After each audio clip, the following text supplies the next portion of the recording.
Simply switching a couple of orders. The special presentations of the Guanajuato Sister City Visit Summary is going to happen after the public hearings section. And in the public hearing section, we're changing the order of the public hearing and first reading of Ordinance 3261, and ordinance amending the officially adopted physical and environmental constraints map, removing the locally adopted Ashland modified floodplain from Hamilton Creek. That will be number 2. And the public hearing and first reading of ORD 3267, 3268, and 3269 to adopt the SOU 2025 Facilities Master Plan Amendment will be the third one in the line. All right, we are now to approval of minutes. Are there any corrections to the minutes?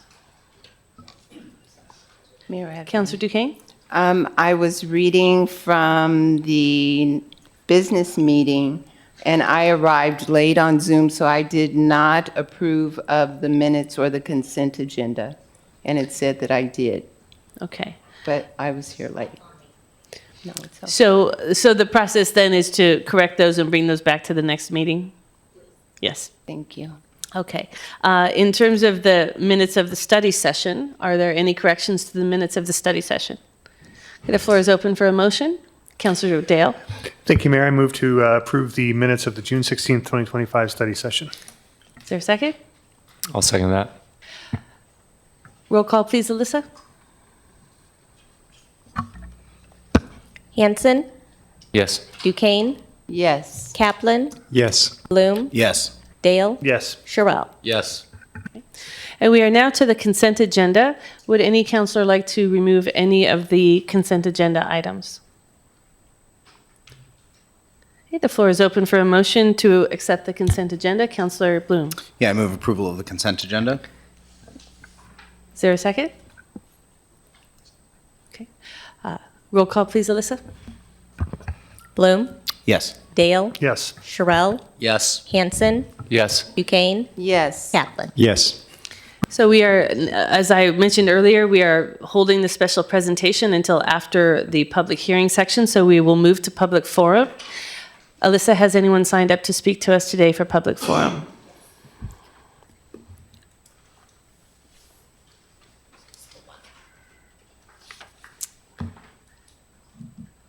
Okay, we have one person who has signed up to speak this evening during public forum, Sharon Bryson.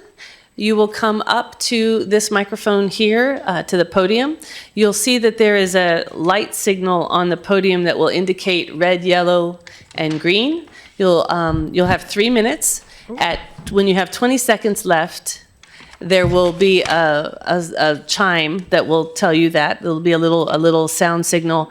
Your light signals will also start to, they'll move to yellow, and then when you get to red, when your time is up, please finish the sentence that you're on, if you haven't completed your testimony by that point. Please tell us your name and the city in which you reside to start your testimony. My name is Sharon Bryson. I live in Ashland. And I come to you with a little story. Last year, I volunteered 2 days a week at my grandson's school. Ms. Bryson, can you get in closer to the microphone? Thought I was, okay. Yeah. So last year, I volunteered 2 days a week at my grandson's school, and I sewed with first and second graders. We made little quilt squares. And initially, it was on a one-on-one situation, but towards the end of the year, I had the opportunity to sew with 2 kids at the same time. And we were sewing along, and everything was going well. And one of the little children said to her friend, "My mom has $11 in her bank account." It's pretty emotional, sorry. And this was during the time when you guys were doing all this stuff about fees. And this little child said it multiple times. And I couldn't let them know of my sadness. And it just made me really sad, and it made me think this little child was really worried about her mom, let alone what it felt like for her.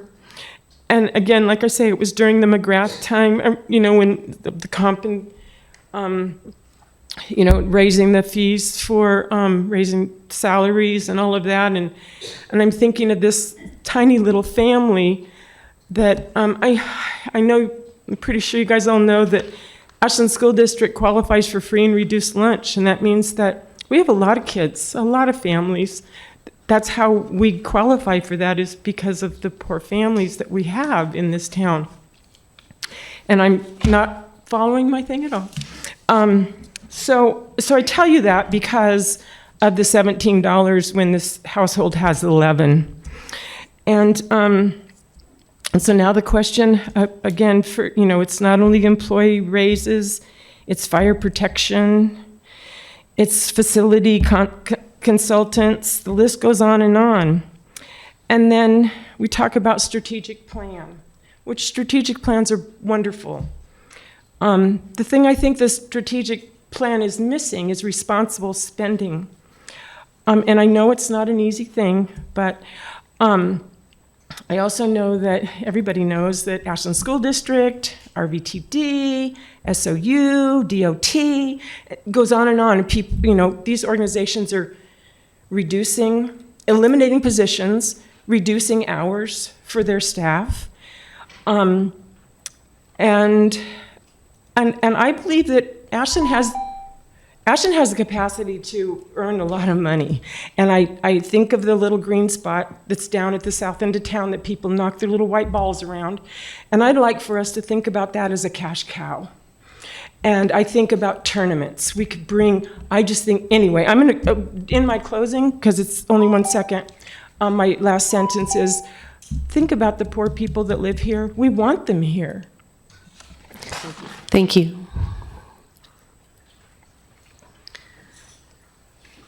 We are now to public hearings. The first public hearing is the first reading of Ordinance 3270, removing AMC 4.32 alarm systems.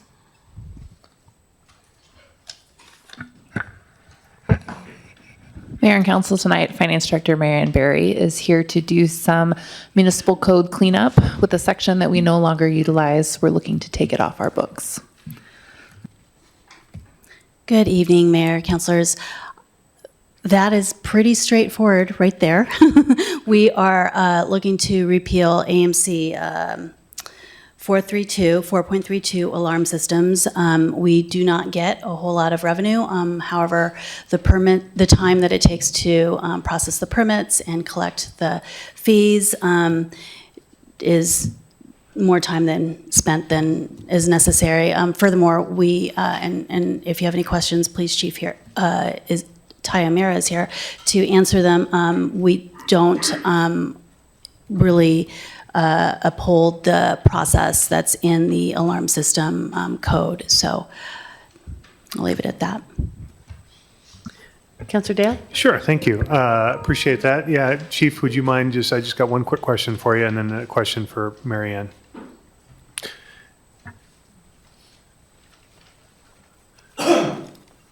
So just for the record, sir, if we remove this code, does it pose any additional safety issues?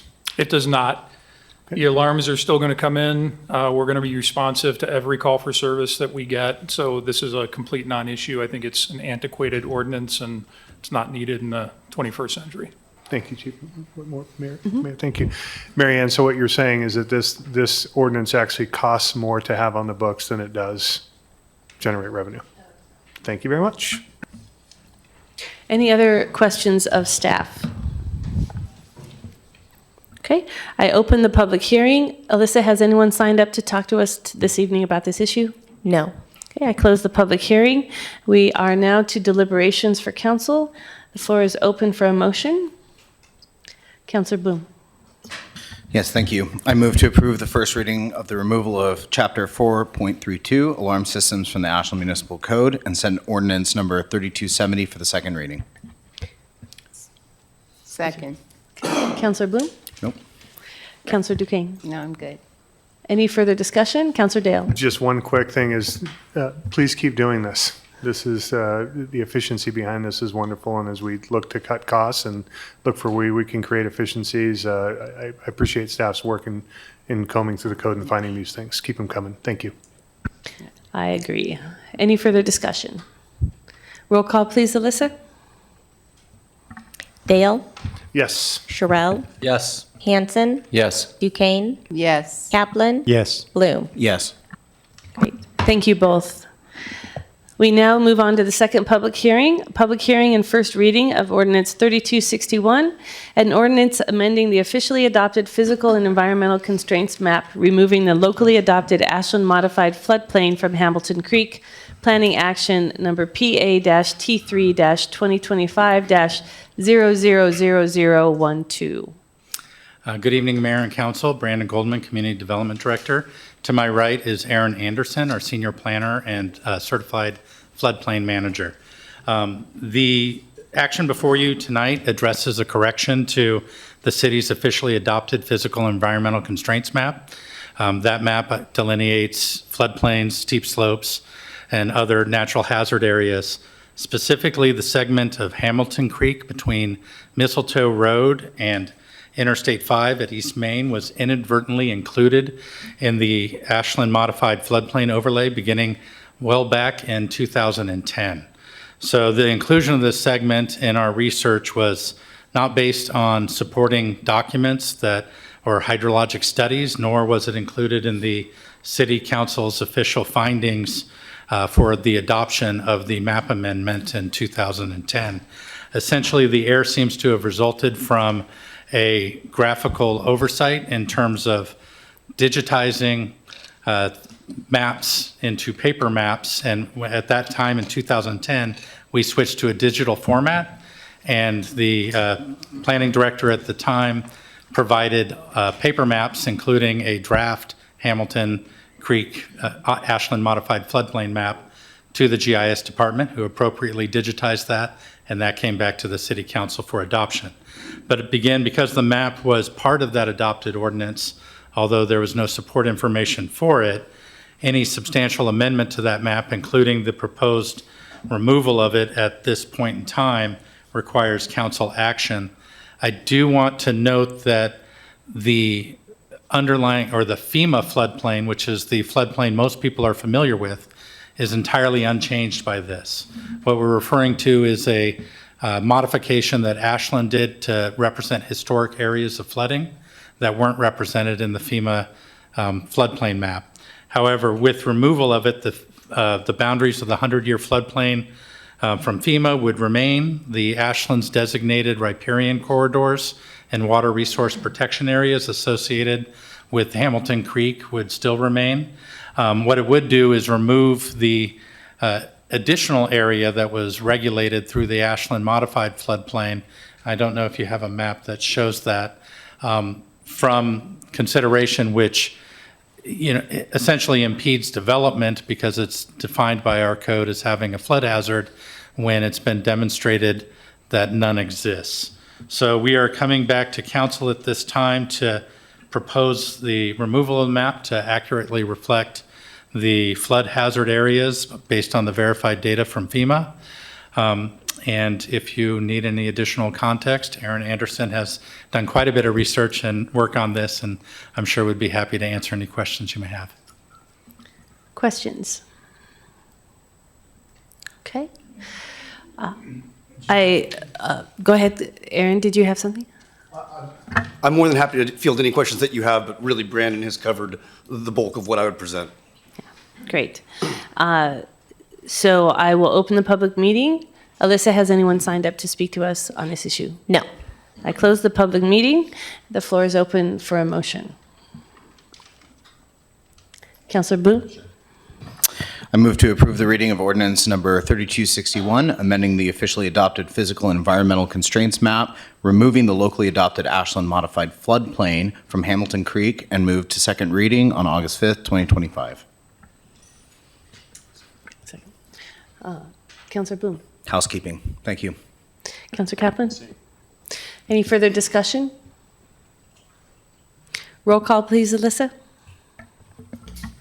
Duquesne, Yes. Kaplan, Yes. Bloom, Yes. Dale, Yes. Sherrill, Yes. Hanson. Yes.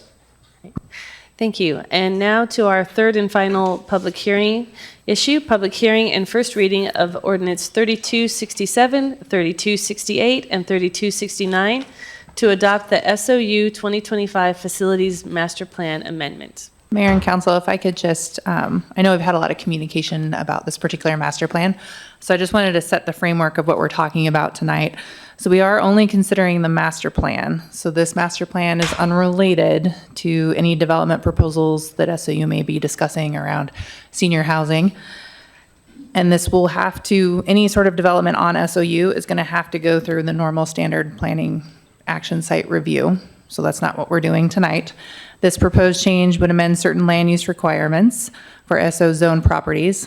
And this also does not pertain to the vacation of Fern Street. And again, any of the proposed housing that has been discussed.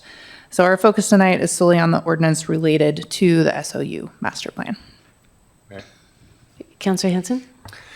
Thank you, Mayor. In an abundance of caution, I will recuse myself from this matter because I own a solar company that installs solar at SOU and will bid on future carport canopies. Thank you. Great. So we'll move on to the staff presentation. Thank you, Mayor. I'm joined for this item by Derek Severson, our planning manager.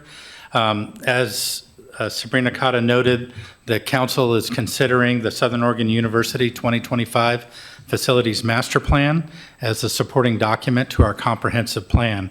So the city adopts the master plan in order to guide future development and the review process for future development proposals. I would note that the update before you this evening is not is a refinement or a light update of the previously adopted 2010-2020 SOU master plan. We would have anticipated in 2020 a revised plan at that time, but due to COVID, it was postponed, and here we are. So what this plan does do is, although it's not a re-envisioning of the campus, it does address development that has occurred since the 2010 plan was adopted, and anticipates changes to the campus in the coming decade. Essentially, some of those key components include the surplus property considerations, property that SOU owns currently that doesn't foresee an opportunity to use those for educational purposes, and would be disposing of those public properties through sale to private parties. Addition to that, future zoning consideration where those SO zone properties would convert to residentially zoned properties. They're also looking to streamline some of the development procedures on university property, such as clarifying building height and setbacks, modifying review process by shifting some projects from conditional uses to the site design review, exempting tree removals and signage permitting through the city on the SOU campus under stipulations that are outlined in the draft ordinances, namely setting design parameters for signage in the code, as well as establishing that a SOU arborist would be the consultant and provide a report on tree removals to the city. I also should note that in terms of solar ordinance, one of the potential projects that the master plan envisions is utilizing parking lots on campus for solar installations. And in doing so, we're looking to establish an exempt process for allowance of those. The applicant, as well as Derek, may be able to speak further about those if the council has questions. I would note that the Planning Commission reviewed the proposed master plan and implementing ordinances at its June 25th or 24th meeting and recommended the council approve it. That recommendation did include some changes that we will go over in the presentation to the ordinances, and those modifications were incorporated into the draft ordinances that were included in your packet. And as City Manager Cotta referenced, one of the concerns that came up at the Planning Commission had to do with the sale of surplus property off of Roca Street and the impact that that could have on an established trail system and the use by the public of that property. And as was mentioned, that is not included as part of this action this evening. It would be coming back to the Planning Commission and the City Council for the vacation of the Fern Street right-of-way as a proposal, and that would require the City Council to make a decision on your surplus property in that area in order to vacate that. So at this time, I'll turn it over to Derek Severson, who'll walk you through some of the detailed proposed changes, and he'll be followed by representatives from Southern Oregon University to present the vision and specifics of their legislative proposal before you this evening. And following the SOU presentation, the council, I'm sure, will have public comments regarding the master plan and draft ordinances to help inform your deliberation on the subject. Okay, just very briefly recap, you last saw this at a joint study session with Planning Commission on April 22nd. Planning Commission subsequently heard it and made recommendations for approval on June 24th. And now we're here tonight for the first reading of the ordinance and public hearing. One of the key elements that is likely to take up some time during the public discussion is the proposal for disposal of some SOU property. They're as identified on this exhibit, and let me see if I can get a pointer that works.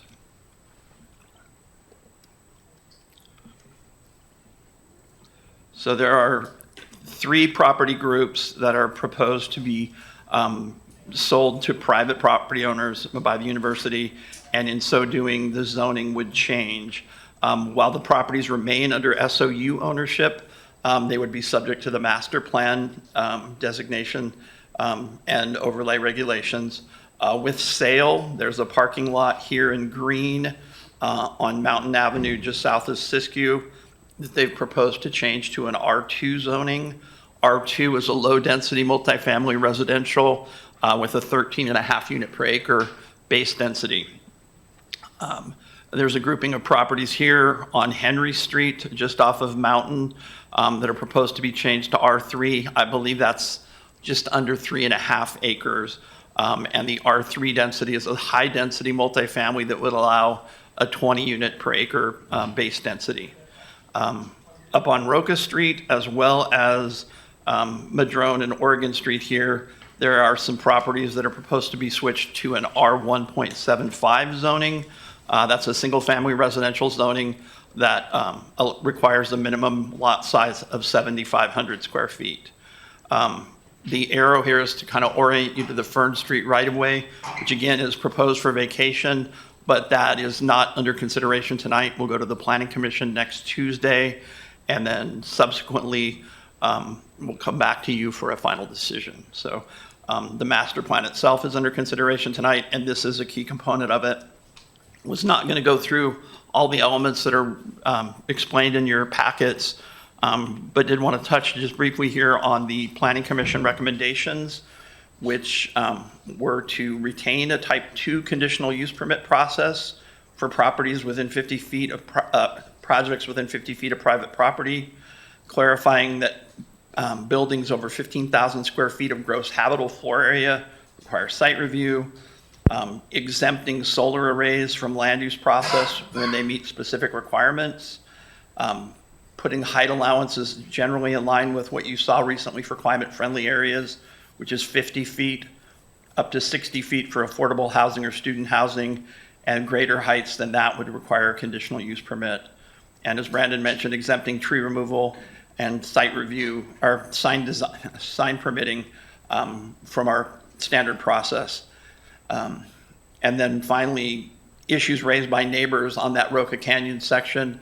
The Planning Commission responded by suggesting that some sort of direct communication standard be established prior to construction of new buildings, sale of property, or adoption of new master plans, where the university would communicate directly with neighbors and provide evidence of that in their applications. And if I could speak to that just for a moment, in terms of this process, the adoption of the master plan, the city of Ashland did send out direct mail to 342 of the neighboring property owners around SOU on June 3rd.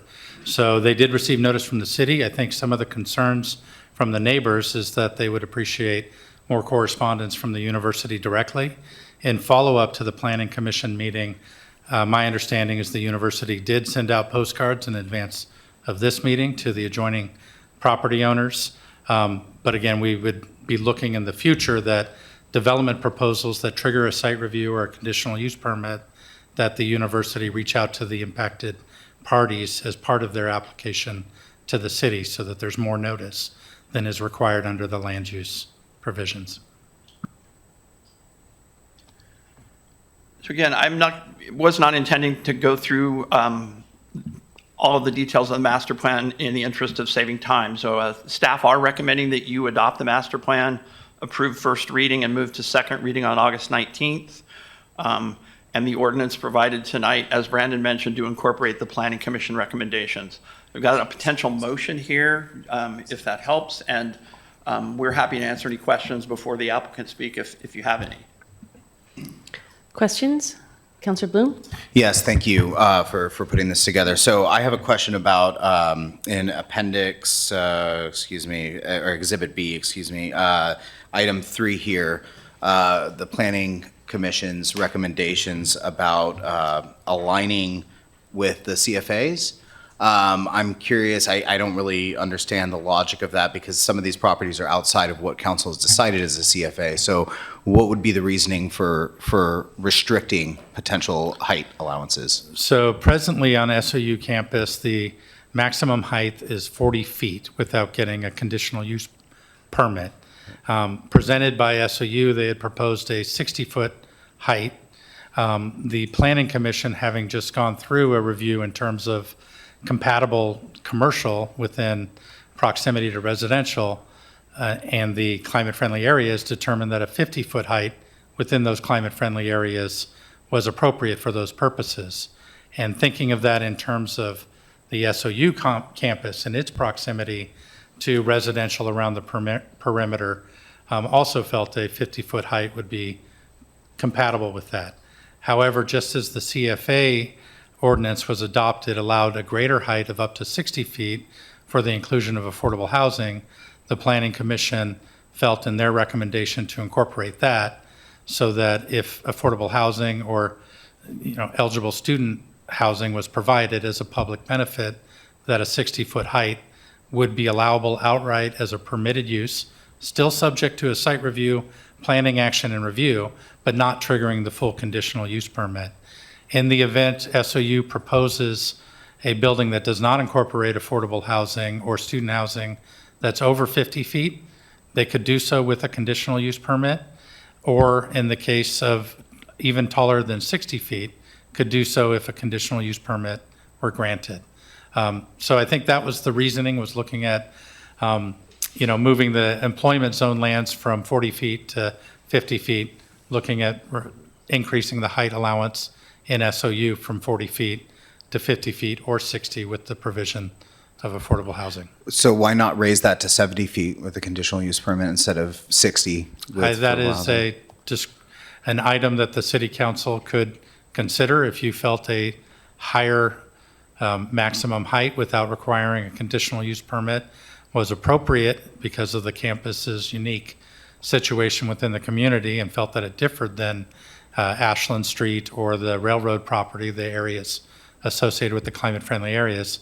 That's clearly within your purview to do so. Mayor, I would like, when appropriate, for us to take up that question. Councilor Kaplan? Thanks, Mayor. Yes, I have got a question about I understand the exemption from detailed site review for solar facilities on the parking lots. And so I understand that the proposal from SOU is to exempt from site review solar facilities that are of a carport type up to 25 feet. And my question is, if a future SOU administration were to choose a different approach that is also over a parking lot, for example, a dual axis tracker, solar tracker, that could be up to 35 feet. What would be the process that they would use in order to do that? They'd need to go through a site design review process if it was outside the parameters as currently written, which is a 25-foot height. So it would be a site review process, a type 1 land use action that provided notice to neighbors and demonstrated compliance with criteria. So one thing I'd note is, under the current master plan or current zoning ordinance, were what is shown in this illustration here of carport-styled solar canopies proposed, it would have to go through a site review proposal, where some of our site review criteria do not directly relate to a standalone solar installation. And as such, SOU, wanting to remove regulatory barriers to a proposal, requested the 25-foot height limitation as, if it didn't exceed that, to exempt it from that process. Staff is supportive of that approach, and the Planning Commission was as well. I think if the council felt that alternative solar installations, ground-mounted solar, up to 35 feet gave more latitude for alternatives, that is something, again, much like the height limitation, that the city council could make a recommendation to approve. I would note that anything taller than 35 feet, adjacent again to residential, and many of these parking lots are so, would have solar implications on the properties to their north in terms of shading their neighboring properties, and also might be out of scale with the neighboring properties that have a maximum height of 35 feet for buildings. Councilor Kaplan? Yeah, thanks, Brendan, for explaining, and Derek for explaining that. In this case, it's slightly different than the case of building height that Councilor Bloom was discussing. In this case, there are a couple of provisions that apply to the exemption. One is obviously the city's own code. The other is the design guidelines in Chapter 7, I think it is, of the SOU master plan. So if we were to decide or to choose to give greater latitude, would that require SOU itself to change the Chapter 7 design guidelines in order to take advantage of it? Or could they do that at a future date? Or what's the timing on that? Yeah, I think that would be a good question for the SOU representatives. From the city's point of view, if we modify our ordinance to create an exempt path that says solar installations of 35 feet or less are exempt from our site review, and we received a proposal for a 30-foot tall solar panel installation, we would say that's exempt, and as such, could go straight to building permit. Even if it's not in compliance with the design? Because the council has clarified that an exemption process through the code allows for those, if it meets the design alternatives within our code, we would approve it with a building permit. So, thank you. Only thing I would add is, in looking at the building permits for previous solar tracker installations, they're about 37.5 feet tall. So you probably would want to go 38 or 40 feet if that's your intention. Other questions? Councilor Sherrill?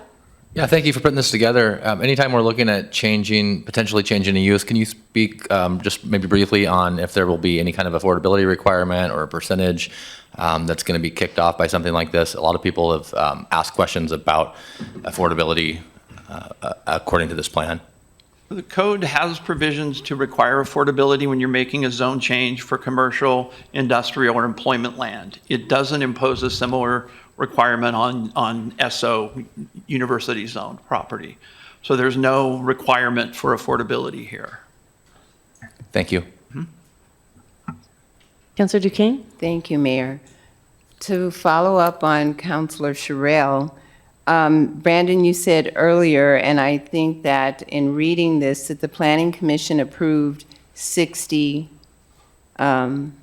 feet, right, with affordable housing, correct. And 50 without. Correct. So my question is, and we've talked about density and things like that, and we all love SOU, and we know how important it is to our community and the economy of Ashland itself. My question is how can I say this? If we go the 60 feet with the affordable housing, would that hinder the progress? Would that not be attractive to a developer? I want to see this move forward, and I don't know if my question makes sense. Yeah, I think your question makes sense. It's a hard one for staff to answer because we don't evaluate development proposals on the financial side. So the applicant may be able to address a distinction between a 5-story building with no affordability requirement and a 6-story, or I'm sorry, a 50-foot building, which Yeah. could be 4 or 5 stories, depending on floor height. A 50-foot building with no affordability requirement versus a 60-foot that had an imposed affordability requirement. I would note, though, that through the ordinance and the master plan, just to be clear, an applicant, the SOU as an applicant, could apply to do a 60-foot building with no affordability through the conditional use permit process. That process inserts discretion and time into an application. And so typically developers, from my experience, will look to avoid a conditional use permit and go with the permitted path. And that's where the 50-foot without affordable housing comes in. But again, I think that the applicant can remember that question when they present and maybe speak to how that might impact the project pro forma for a development on the site. Go ahead. So Brandon, thank you for that answer. And you said that the applicant can come and ask the question about the 50 or 60 when the applicant applies. So, Well, I'm referring to this evening. The applicant Okay, will yeah. giving a presentation on the master plan and the ordinance proposals before you, and the council can ask questions of the applicant so I'll wait. before, yeah. Thank you. Councillor Dale. Thank you. And Brandon, thank you. Just to follow up on Councilor Duquesne's question here, if you could just remind me, and I know it varies, I know that everyone's an individual case basis, but generally speaking, just because we know how critical time is to the financials of development, generally speaking, through what both of you have seen, I know you've seen many, many, many reviews like this, when you go for when an applicant applies for a conditional use permit for something like this, what is the average time interval for that? Just if you could ballpark So it. I'm going to give an average time for a large-scale development. Perfect. As opposed to a conditional use permit for a B&B. But a large-scale development, typically, first of all, the outside limit is about 120 days. Typically, they are reviewed once we received a complete application, reviewed and presented to the Planning Commission within 60 to 90 days.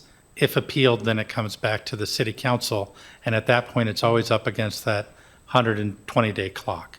There are circumstances where if there is an interest on behalf of an applicant to make revisions through that public process, they can extend that 120 days, and we have seen that on a number of applications recently. But generally, so I would say that and that timeline is the city's timeline, doesn't include the applicant's timeline of preparing the application and making any modifications necessary for completeness. So, 6 months is not unreasonable in terms of from once the applicant has a conceptual plan in hand to submit and get planning approval. If that answers the question. No, it does. Absolutely perfect. That provides context I was looking for. Thanks, Brandon. Any additional questions of staff? Okay, so we'll move to the SOU presentation. Thank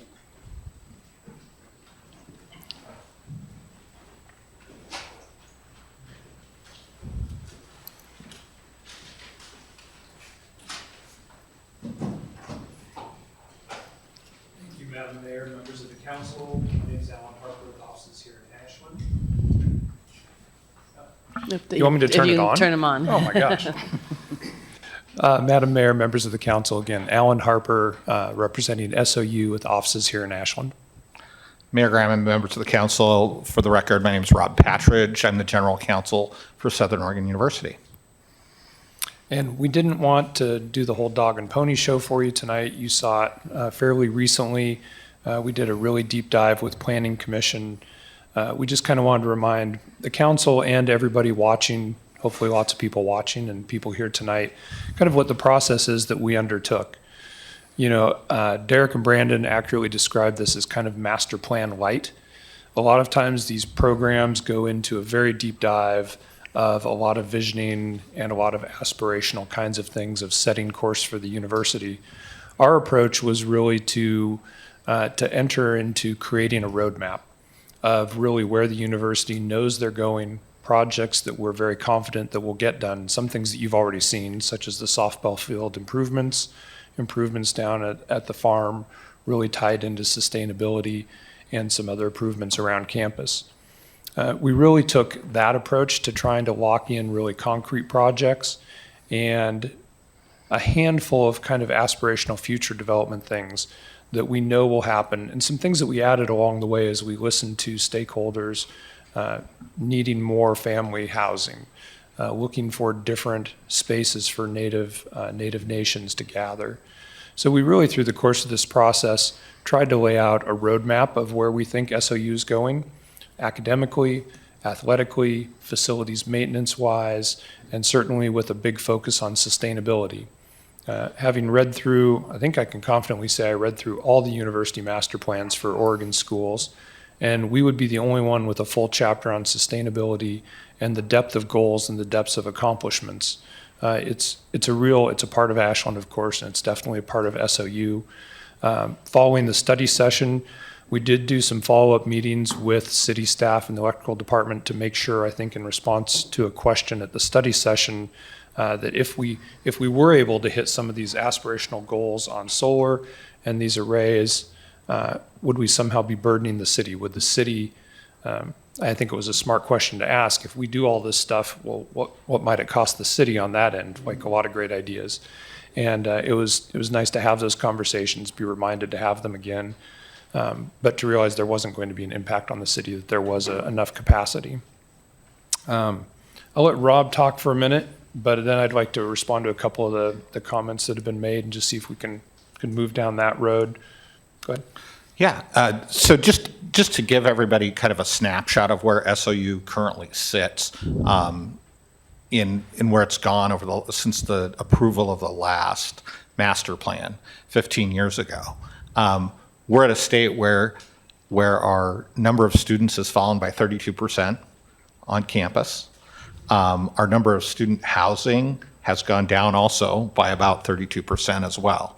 So we're at a very interesting point in history for Southern Oregon University and for universities generally. SOU still continues to serve its mission, but as has been reported, we're in the middle of a $5 million cut, which will be 35 plus faculty and staff. And SOU is also in the state of trying to help reinvent some other things. You saw in the news recently related to the potential of some educational / retirement community that would bring more people to Ashland and have that opportunity to create additional students and additional revenue for the campus. Today, we sit at over 60% of our students are Pell eligible, and we have 73% plus who take some form of financial aid. So SOU is doing its part to serve our community and serve those people and help lift people up. And so, we're really at that stage in trying to look at the university of the future, and we've got some really kind of fun and exciting plans, and I think we're trying to be innovative, and we've appreciated the support of the Planning Commission on a go-forward basis to do that for the motion that's brought forward. Alan can help answer a couple of the questions that were brought up. We certainly had developers on campus last week. We had 2 different developers who came to town. We did an RFQ where we were looking for the right partner to help potentially do some development work on campus. So we're very, very excited about that. We're about to make some big announcements related to support for other programs on campus that we think will help anchor and build Southern Oregon University and meet the job requirements and meet the job needs of local employers in a much better and parallel fashion. So I think that there's some really exciting things that are going on, and this master plan tries to incorporate those things on a go-forward basis. There's also a lot of boring things in the master plan. And I would just say, and I say that a little tongue in cheek, but when we started over a year ago, one of the big marching orders sitting down with staff was, let's clean up some of the things that haven't been working well since 2010. And that was one of the big jumping off points with staff. Brandon and Derek have been wonderful partners in this as we tried to clean up some ordinance things and some conflict between the master plan and ordinances that just weren't working. So there's a lot of that in here also that you see in the text of the ordinance from the planning commission meetings and in the chapter of development standards for SO zone property. Things like tree removal wasn't working well, demolition wasn't working well, sign code was confusing. There's just a handful of things that when we sat down with staff, we really saw a need to clean those up. One of those was the zoning question, because certainly SOU could sell the property it's intending to sell right now. And it has, and one of the co-applicants is a private party who actually was a private third-party buyer of one of those Roca Canyon properties. But normal people don't appreciate the challenge, I think, of rezoning and what zoning means and how it works normally. Normal people that don't care about land use, it's not a big thing. For land use geeks, we love it. But one of the things to clean up was, what happens if SOU wants to sell property or needs to sell property, or it's the financially responsible thing to do? What happens to those lots? Like in the one case of the co-applicant that we have. So we went down the road of working with staff to try to identify how to rezone these. So we were thinking forward and we did the study about what properties might be in play. There's certainly other lots with homes on them, lots that are underutilized, but these were the ones that we really thought are probably first to be excess property and could provide the best benefit to the community. So we really went down the road of working with staff to figure out what's the appropriate zoning, how is that going to work. The Fern Valley or the Fern Street vacation that will come up next week is certainly a big part of that, and we've been working with staff on making sure, and Brandon has said from the very beginning that when we talked about this kind of holistically in the Fern Street part, that we would be doing some sort of pedestrian easement to connect up across the canyon, and we've got some really good ideas. Facility staff and Derek were out walking the treacherous parts of the Roca Stream area Monday. So I think we'll have some really good things for Planning Commission next week, and you'll eventually see those solutions. But we started trying to be responsive to really what we heard from the public at the last meeting. Also in response to the last meeting, we sent out a postcard to all the adjacent properties, similar number to what Brandon said, 340 some, with a postcard, with a QR code. So everybody adjacent to SOU who might be interested in the master plan could easily access all the master plan documents we've produced. And there's a form there to make any kind of comment to us about the master plan. As of late this morning, we hadn't had any additional comment, nothing since last April, but we appreciated and we heard the public say we want that outreach. Well, I don't know if it's going to help a ton. We don't have any objection to the standard that the Planning Commission suggested and that was put forward by staff to add some additional notice. I think it's just part of being a good neighbor, and the university's fine with that.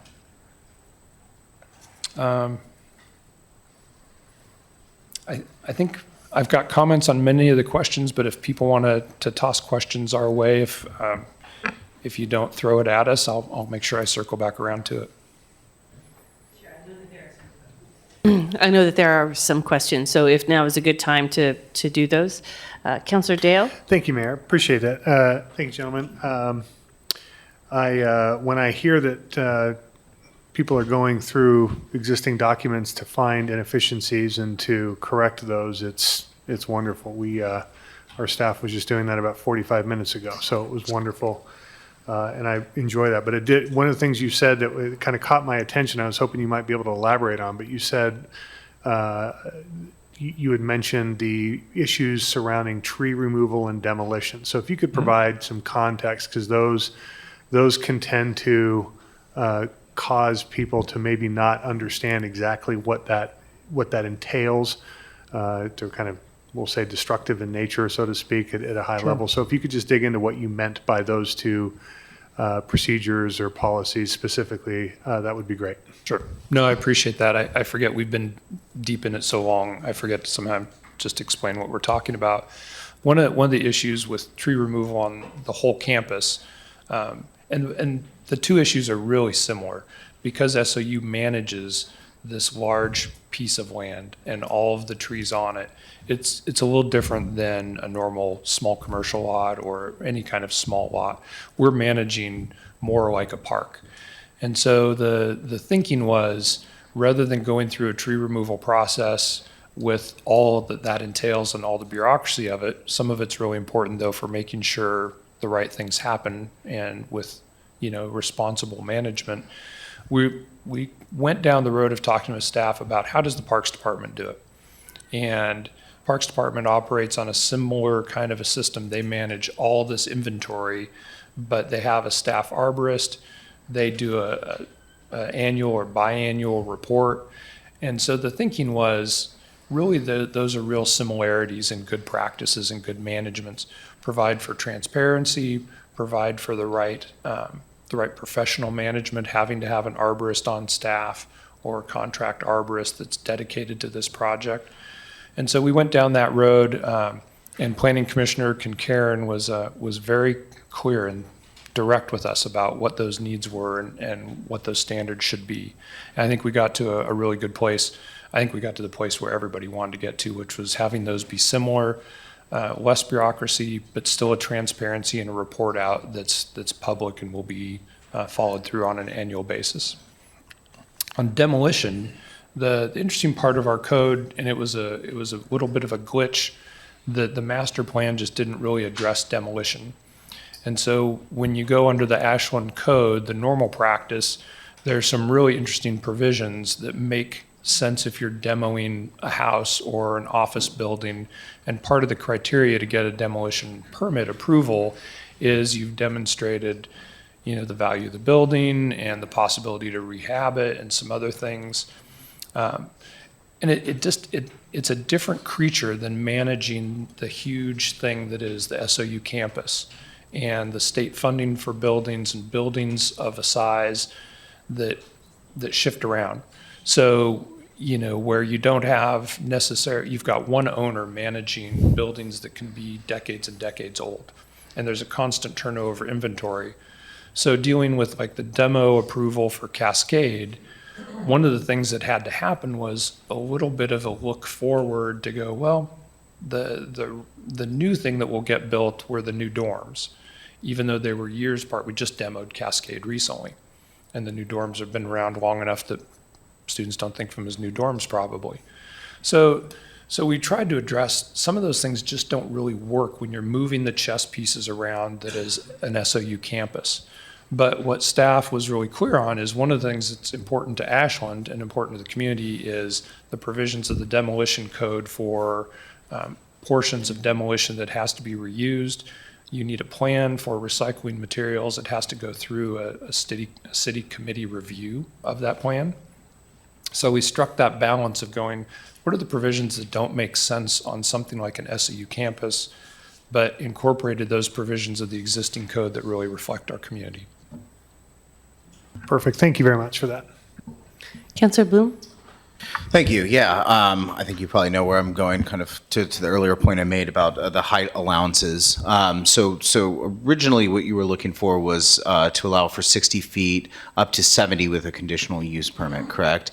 And what the Planning Commission is looking for is 50-foot height allowance that allows 60 feet with the affordability matrix in there, right? But nothing for 70 feet. I didn't see anything that says 60 with affordable housing and then 70 with conditional use permit. So kind of to get in. That is in there for at least for the university. It allows the 70 with the conditional use, Right. but 60 with the affordability, 50 flat out. So Correct. kind of getting into the question here is, look, be realistic, is that the university is facing some financial difficulties.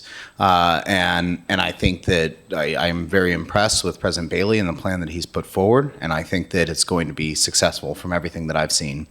A lot of that hinges on the ability to think and plan dynamically of what the future of the university looks like, and that includes things like this senior housing. It includes the idea of over on Walker Street, kind of mixed use, business, residential. The future of Southern Oregon University is critical to the future of the city of Ashland. I see us very much tied together, that if something were to happen to SOU, I think that it would not go well for Ashland. So my question is, have you had conversations with the developers specifically around the senior facility, and had they expressed to you any concerns about limiting height allowance to 50 feet, and that would limit their ability to for them to generate revenue, but more importantly for Southern Oregon University to also generate revenue?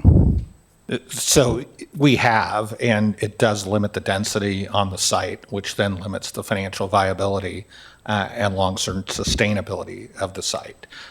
We proposed what we did on intentionally knowing what, future development could bring to the area. The Planning Commission chose to go a different direction, and then that would also affect other buildings that might not even be residential buildings. And the affordability requirement, how do you determine affordability requirement when we have 60% Pell eligible students? That's really who we're serving.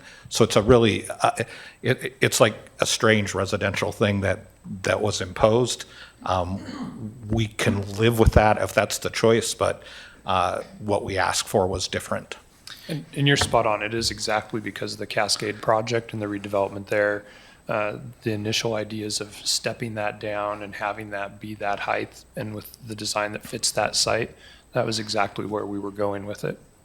Thank you, and I tend to agree, and I think that we should be doing all that we can to support Southern Oregon University. And I think that to your point about the Pell Grant, I was a recipient of the Pell Grant. I received financial aid, and what the university does for families and for young students in terms of assistance programs and support network and even family housing is significant. To kind of follow up on that, is there a possibility, and would you be interested in kind of separating out, so doing the kind of CFA requirements that the Planning Commission is interested in when we talk about Ashland Street and Walker, and separating out the senior living facility to allow for the 60 feet with the 70 for the conditional use permit? Yeah, and that's where I thought Planning Commission was going to end up actually when we were in that. I think that is probably appropriate for that, what we call that University District lot, that Walker and Ashland. Because, and we had a discussion very similar to what you all have talked about. 50 feet is a matter of right, 60 if you're going to have an affordable housing component, which may or may not happen because we have no idea what that idea is going to look like. But the conversation that I thought was really fruitful at Planning Commission was, give us the opportunity to come back and wow you in the future and think dynamically. I mean, this is a 10-year plan. If you put caps on it, then there's no way for us to go and talk to anybody and say, dream with us, come up with something great, which is really coming back with a conditional use permit. Something's got to be compatible, something we want. And so that was really the balance I thought we were trying to strike there, and had good discussions about, SOU as that middle hub of town, and that property specifically as a potential gateway into this university district. But if we don't have the latitude to come back to you with something great, it just won't happen. I mean, if we put those limits on it. So that's really what we asked for, and that's where I thought that limit, and makes sense with the CFA coming kind of down that direction, and it connects well. I thought that was really where we were going to end up, was just having that standard on that lot, which we can absolutely live with. It tells everybody what you can do as a matter of right, and then gives you some flexibility to look to the future. A CUP definitely takes longer, to your point earlier. But the real challenge is people who you're in conversation with about making an investment in our community don't really know for sure where the guardrails are or what the standards are. And that's okay. I mean, that's what a CUP is. You're asking to do something innovative that's maybe a little out of the box, and we should talk about it. But that's almost as hard on a project as the time constraints, because you have, state statute 120 days. Our staff is fantastic processing applications, but you really want to give people an opportunity to do things just with it through a site plan review process if you really want them to happen. If they're going to be innovative, a CUP is the right way to discuss it, but you know it adds a lot of uncertainty to a project, and uncertainty is cost. Question for you, Mayor. I'm just wondering, because I'm sure that there are questions about other things like the solar arrays. I was wondering if we could kind of maybe zero in and come to a conclusion as a body on this particular element, so that way we can kind of keep it a little tidy. Not before the public hearing. Right, of course. That when we get to deliberation. Yeah. Councilor Kaplan is next up. Thank you, Mayor. Thanks, Alan and Rob. I really appreciate the way you set the table on this. What you're trying to do with this amendment, a light touch amendment, but really updating it to really show some of the vision that SAU has for the future, and in particular calling out the sustainability element. I know that it's been an emphasis of President Bailey to really invest in renewable energy, solar in particular. So in that sense, the question for you all is, you heard my question for the staff, that what would we need to provide to give you the flexibility to choose a different technology? I mean, it's perfectly fine to use the technology that you put in there, and I assume that there was a lot of discussion and thought about what that might be in order to try to be as acceptable perhaps as possible. I don't know what all the trade-offs were, but the fact of the matter is that dual access trackers will generate more. They'll be higher, as Derek talked about. And so just question whether you want that flexibility or not. Is that something that you want to just say, no, you're willing to live with the limitations, even though you're setting the stage for the next 10 years? We asked for what we thought. That's a trick question. We asked for what we thought was super reasonable. We would love to have the flexibility, obviously, to explore new technology, be able to do that. We think we've been good neighbors and responsible in what we've tried to do. We're a public entity, so we're trying to do those things. And if the council's so inclined, we would embrace, having that flexibility. The idea is just to make it as easy as possible for us to be able to do this in a timely manner. And really, it's tied a lot to grant funding and the timing. So I would say if the council is inclined to do it, it would be as simple as changing the language to allowing up to the height that Derek mentioned, and just say including the design referenced in the master plan. Thanks. Can I just follow up on that? So, Alan, that's what I wanted to be clear on, because I did hear the staff say that what we would do would just be to raise the limit. But my reading of it is slightly different. One of those elements in that chapter is that it's consistent with the solar array design illustrated and described in the adopted SOU 2025 Facility Master Plan Amendment. So I don't know whether that means that you would need to, because it's called out specifically as that, it's not as it would be adjusted in the future or something. So that's my text language for the city attorney would be just to say height limit, including the design set forth in the master plan. So it's not limiting, but we all know we're on great ground if we can use those plans. Yeah, okay. But it opens the door also to more flexibility. Does that make sense? Yep. Okay. Thanks. Councilor Dale? Thank you, Mayor.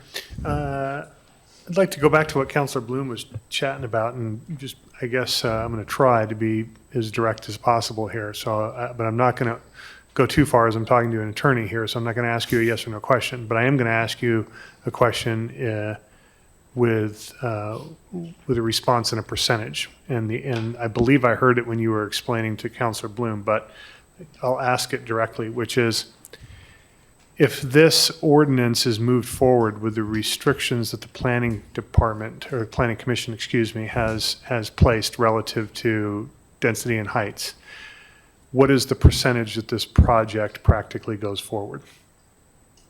I mean, is it a low percentage? Is it high? I mean, I just need to know.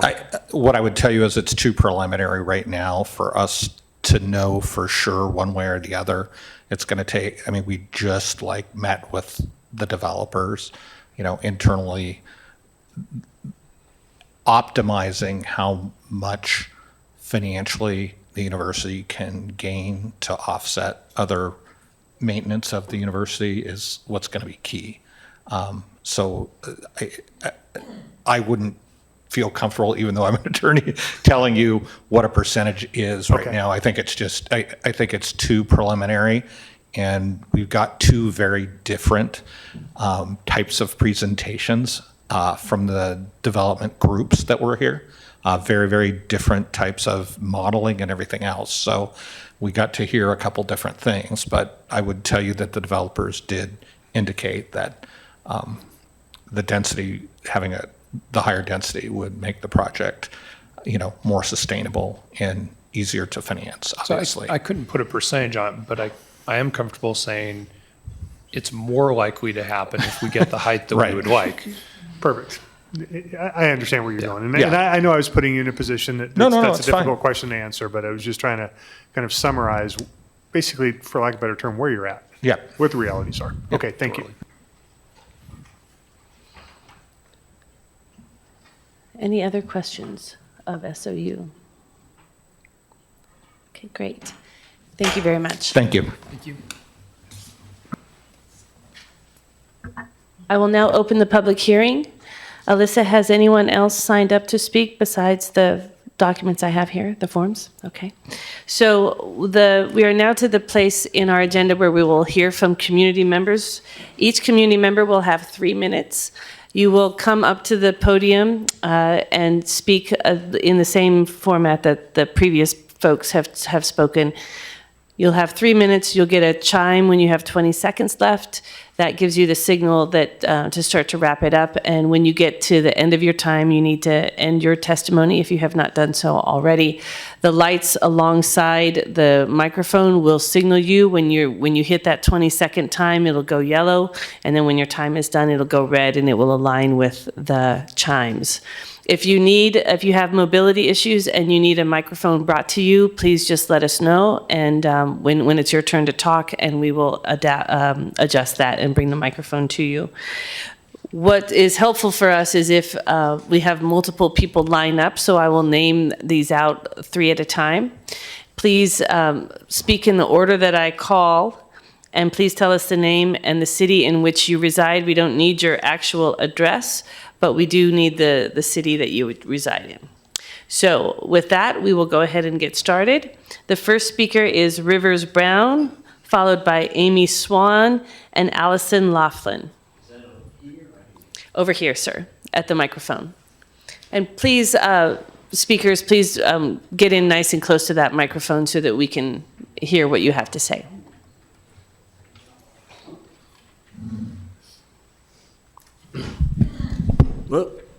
Well, can I use it like this? This works. Okay, well, we have been SOU's closest neighbor for 25 years now. Sir, can you please tell us your name and where you Rivers reside? Brown, Ashland. And so we've been living here and have a very good relationship for 25 years. Very bucolic setting, 30 feet on one side, 50 feet to another to a house.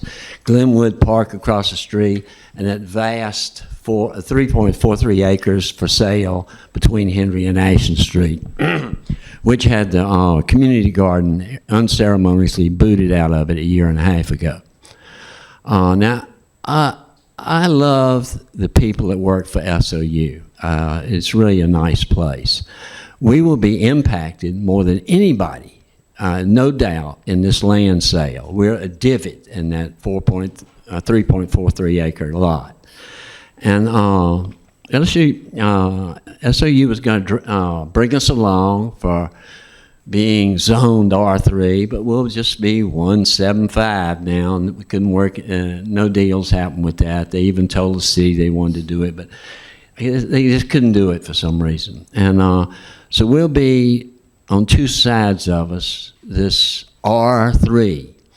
And nobody in my neighborhood knows about it. Nobody up around Glenwood Park knows about it. And I could see outreach has always been hard, very hard. At the first inquiry with, let's say anyway, I'm just saying that Glenwood Park is what I love. And if they have rentals overlooking Glenwood Park right now, today I just saw 3 kids out there with their lemonade stand right in the corner of the park, young children and all that. Rentals are pretty unvetted. I think our neighborhood likes to have people living there, been there for years, known in the neighborhood and that sort of thing. So I always thought that a 100-year-old house next to us at 1049, I thought that should be R2 or R175 still instead of R3 like that. So to me, it's going to really affect our neighborhood and the neighborhoods. And I don't know if really the university, I think their bottom line has to be met. And R3 is where it's at. You can just about put anything in there. And the high density is, I hope the future developer, whoever that is, will go light on us and not have to pack 200, 300 people into this area that has 0 people in it, or let's say a handful of people in before. Thank y'all for your consideration for this in the future, and we appreciate what you do. And anyway, that's what I have to say. I hope you can get beyond ideation and go ahead and realize this community's involved here. Amy Swan is next.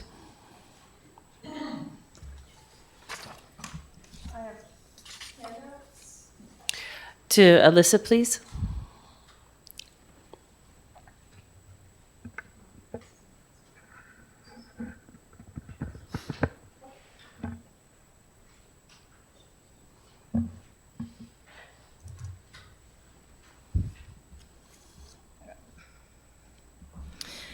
My name is Amy Swan, and I live in Ashland. Dear Madam Mayor and councilors, as the lead organizer of the petition to preserve the Roca Canyon Trail System and Fern Street footpath, I want to share what's become clear from the 100+ people who have signed. Many in our community hope to preserve the park in its entirety. This land holds deep meaning. Generations have grown up playing, hiking, and connecting through this space. As inner city open space disappears, its value only grows. After the June 24th Planning Commission meeting, it seemed zoning changes would proceed and the sale inevitable. If there is still a chance the park could be fully preserved, I ask that you and SOU let us all know so we can pursue that as a possibility. Assuming that sale is inevitable, we hope you consider our modest proposal. And if you don't have a copy of that proposal, I handed it out. To recap, Roca Canyon is deeply loved. It's used daily by SOU students, disc golfers, families, and wildlife. And it's one of the last wild-feeling inner-city green spaces in this part of Ashland. Children from both sides of the canyon play in the creek. It's where neighbors connect and generations have grown up outside. We understand SOU needs to keep the lights on, so to speak, and we truly appreciate their stewardship for this land. However, many of the trails fall on non-buildable, or at least what we understand to be non-buildable slopes of 35% or greater, and a riparian corridor or conservation area. I am beyond delighted to hear about the Fern Street footpath easement that is being considered and planned for. That was going to be one of my requests. My other request is for a recreational easement to protect the public trail access. This modest request aligns with Ashland's comprehensive plan: walkability, open space, multimodal access, and smart development. Protected trails can be integrated into new development and even increase nearby property values, per a 2024 National Housing Study. We're coordinating with Torsten from Ashland Woodlands and Trails Association and Christy from Southern Oregon Land Conservancy, who are reviewing our proposal. Our solution would benefit SOU, the city, neighbors, and future residents. I brought maps. The first one shows the current GPS track trails in red, And the second shows what could be the Fern Street right-of-way, footpath, and other potential trail adjustments. If there's time, I'd be happy to answer questions. Thank you for listening and for your consideration.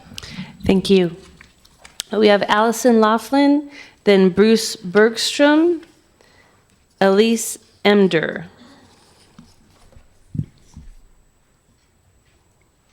Good evening. Hi, my name's Alison Laughlin. I live in Ashland, and I'm specifically commenting on the proposed sale of the Roca Canyon property to the university. I'm asking you to consider placing restrictions on the sale of the Roca Canyon property. Restrictions will be added to the SOU Master Plan Amendment to allow an easement for a walking path connecting Roca Street to the university parking area. I've lived in 717 Roca Street for 40 years. The Roca Canyon property of the university has provided a wonderful recreation area. I also taught at the university in psychology and communication, and my husband became dean of the School of Business, and we have a strong commitment to the university. The Roca Canyon property has been wonderful recreation, and it connects neighborhoods. Many students park or live on Roca Street and walk or bike to the university. The Canyon Trail from Roca Street to the university is a trail corridor that has been used for over 60 years. No, over 50 years. I've been there 40 years. Bruce has been there 50 years. It was well established 50 years ago. It's the best route to the university, to the closest bus stop, over to the Ollie, to shopping, and is very well used by Roca and Leonard Street folks to access other trails like the TID trails and trails to the downtown from Ivy Street. And it's a very popular route around Roca Canyon, used by both locals and other Ashland residents as a destination hike and dog walk. As you can see, if you look at the petition that I think Amy gave you, concern for the Roca Canyon is not just a neighborhood issue. People from all over Ashland use the area and are concerned. And I know that the right-of-way is going to be considered at the planning meeting, but I just want to mention it as part of my proposal because I feel that the right-of-way holds promise as a solution. The right-of-way was designed for 2 lanes of cars, 60 feet wide and 0.45 acres. I'd like you to consider using part of that right-of-way for a trail to connect Roca Street to the university. The current trail would go to a minimum of 3 of the lots of the proposed development. So I'm looking for a way to do it. Let me just think how to deal with my time. So I'm asking for the city to acquire the university rather than require the university to attach an easement for the trail from Roca Street to the university parking lot as part of their 2025 Facilities Master Plan Amendment before they approve the master plan. Thank you. Bruce Bergstrom, Elise Emder, and then Cynthia Muscatello? Okay. Okay. Can you hear me okay? Yes. I don't have a lot more to add to this except that there is a Fern Street extension that has been asked to be vacated by the city. And the problem is that is right where the trail goes down to the college. And that trail is used by probably over 500 or 1,000 people a day. It is a very, very well-traveled path. And it is so well-traveled that it's worn. It's a path worn right down through there. And if you had time, it would be good for all of you to go out there and look at what we're talking about. We're talking about a wide open expanse that they have now shown you on a map as 4 different lots. Well, 3 lots and one lot that's been divided into 4 different divisions.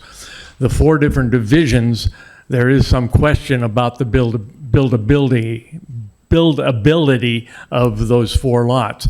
The 4th lot is right where the creek goes through into a culvert under the college. And to call that a buildable lot is really questionable. And that has been told to me many times, that it's a buildable lot. Well, I don't think it is, and I think somebody should look into that. The right-of-way that you're asked to vacate, and you're asked to give this to the university so that the university can get the money for the sale. Well, it's a half-acre lot because it's a long easement that goes down the full length of the canyon. And the trail goes down that lot, and if you give that to a developer, you've just given him the trail. And so it's important that we have some kind of a right-of-way on that lot that you vacate. And I can understand why you need to vacate it, because the university needs money, but I don't think you should do that at the expense of giving this whole thing away. The creek comes down right through it's about at least a third of the way across the properties, and it runs down through there, and the creek is not buildable on the eastern side of the creek. It's too steep. It's a real canyon.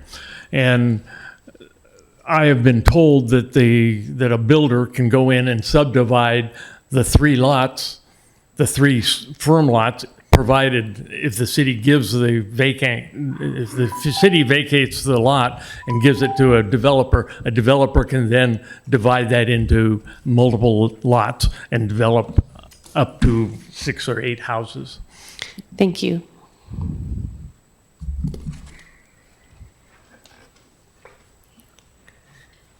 Hello, Commission. My name is Elise Emdor. I'm a resident of Ashland and a neighbor of SOU and Roca Canyon. I worked with Amy Swan on our proposal to create a recreational easement to save some of the trails on undevelopable land due to steep slopes. And we also circulated a petition for this cause, in which we received over 100 responses, 70 with personal comments. And I am here to you today to read just a few of these personal comments. The first one is by Ashland resident Annie. I have lived in Ashland since 1986. I live on Pleasant Way, and my daily walk has included Roca Park for all of these years. When I worked as JPR's first news director, Roca Park provided respite from hours of on-air fundraising trapped in the basement of Central Hall, and a place to find inspiration for writing compelling news stories. To think that this lovely open space would be sold for housing is distressing and disappointing. So many of our neighborhood and legions of SOU students have used this open space to enjoy nature and open sky, for rest, studying for exams, and Frisbee. Plus, the creek is home to animals and insects and a lovely place to cool your feet in our warming climate. For these reasons, I urge you to preserve sections where building is inconvenient, to allow this precious parcel of open space to retain some wild space and respite for our local residents and SOU community. Next comment by Ashland resident Nelson. After important science classes at the SOU Science Building, I would walk and meditate here. It is important for the community. Next comment by a mom, Jess in Ashland.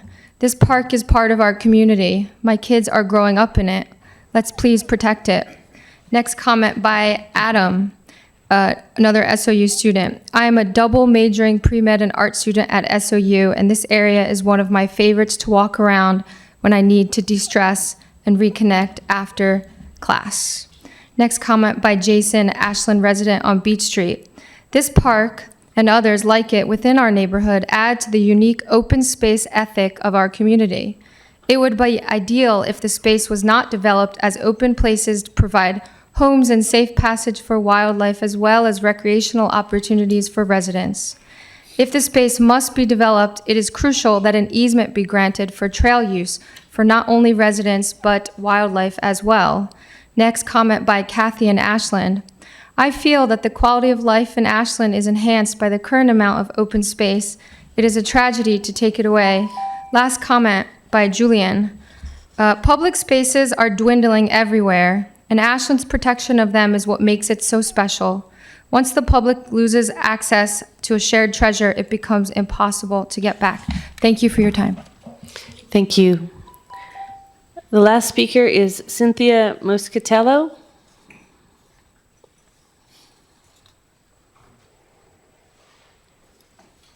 Hi, I'm Cynthia, and I live in Ashland. So I just want to talk about overdevelopment. I don't think that that's a way to solve the problem that SOU is continuously losing money. I think part of why SOU is losing money is because even 10 or 12 years ago, they removed a bunch of excellent teachers for political reasons. That's one reason why they're losing customers or whatever.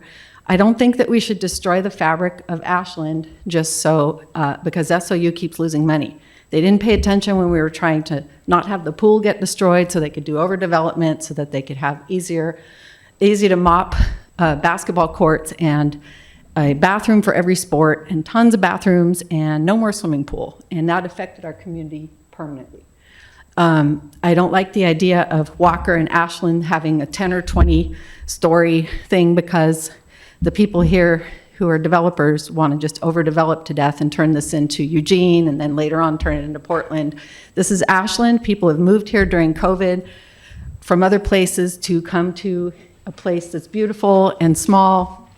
And I think it's pretty sickening that you guys are just willing to continue to just grow this place to death, to have higher taxes, more tax money, and all of us end up hating where we live. And the people who've lived here and paid taxes here for decades or their whole lives are going to end up with a place that they can't even recognize. I already don't recognize it.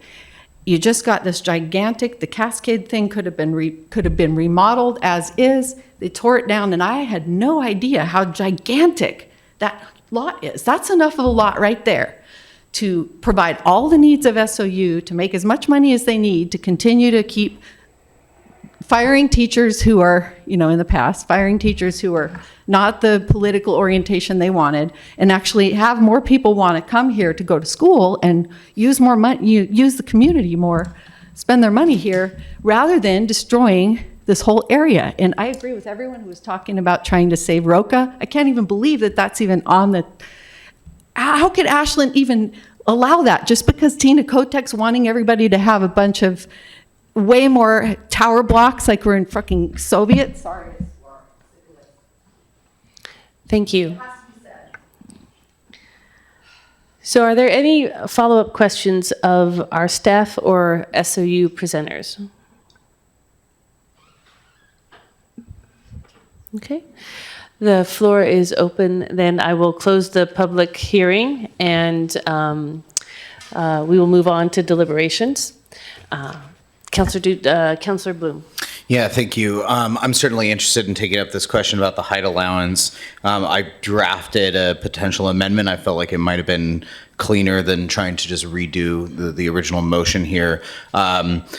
I'll kind of put it out there it's for deliberation. I'm not going to make a motion, but to put it out there, it's as an idea. My thinking was to amend 3267 Exhibit B, Section 3 to allow for height allowances of 60 feet outright and 70 feet with a conditional use permit throughout the new Southern Oregon zone, with the exception of those within the climate-friendly area overlay.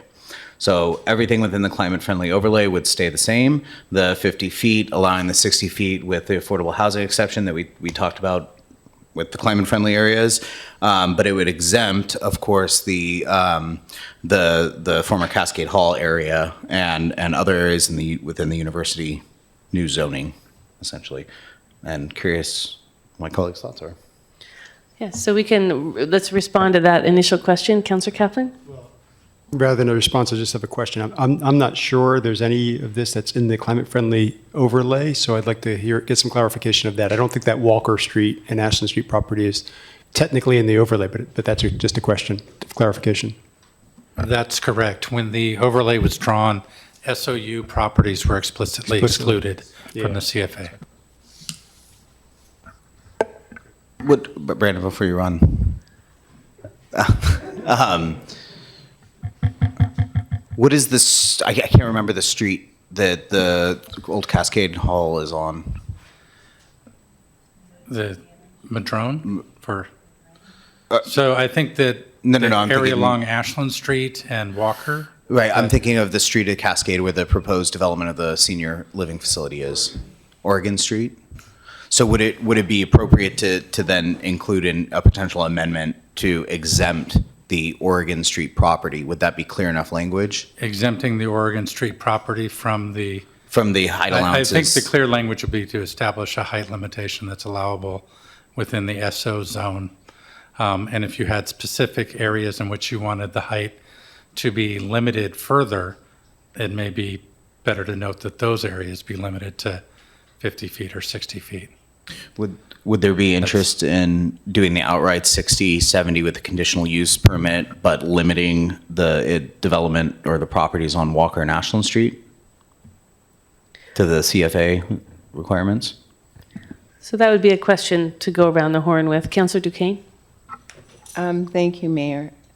So, Councillor Bloom, your question, say your question again, please. Would Yes, we be- essentially, I'm curious if there's interest in allowing the new SO zone to allow height allowances of 60 feet outright, 70 feet with a conditional use permit, with the exception of those properties on Ashland and Walker that are adjacent to the CFA overlay.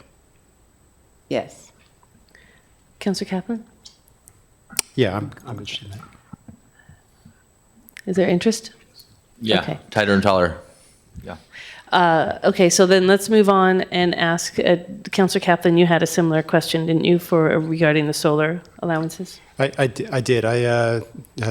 Well, you heard my questions. Would wonder if there's interest in the council to give the university flexibility to choose among different solar facility alternatives by exempting the height limit and using the SOU master plan as illustrative rather than mandatory, exempting it from design guidelines. Yes, I would be interested. I'd support that. You're going to make that amendment? If there's interest, yeah. And so, Councillor Kaplan, you were not identifying a new limit. A 38-foot limit is what I heard from Derek, sorry. So a 38-foot limit. Councillor Is there Kaplan, interest in that? just Okay. to clarify, and you wanted to remove the internal reference to its own code, right? And just To make it illustrative rather than mandatory. Okay.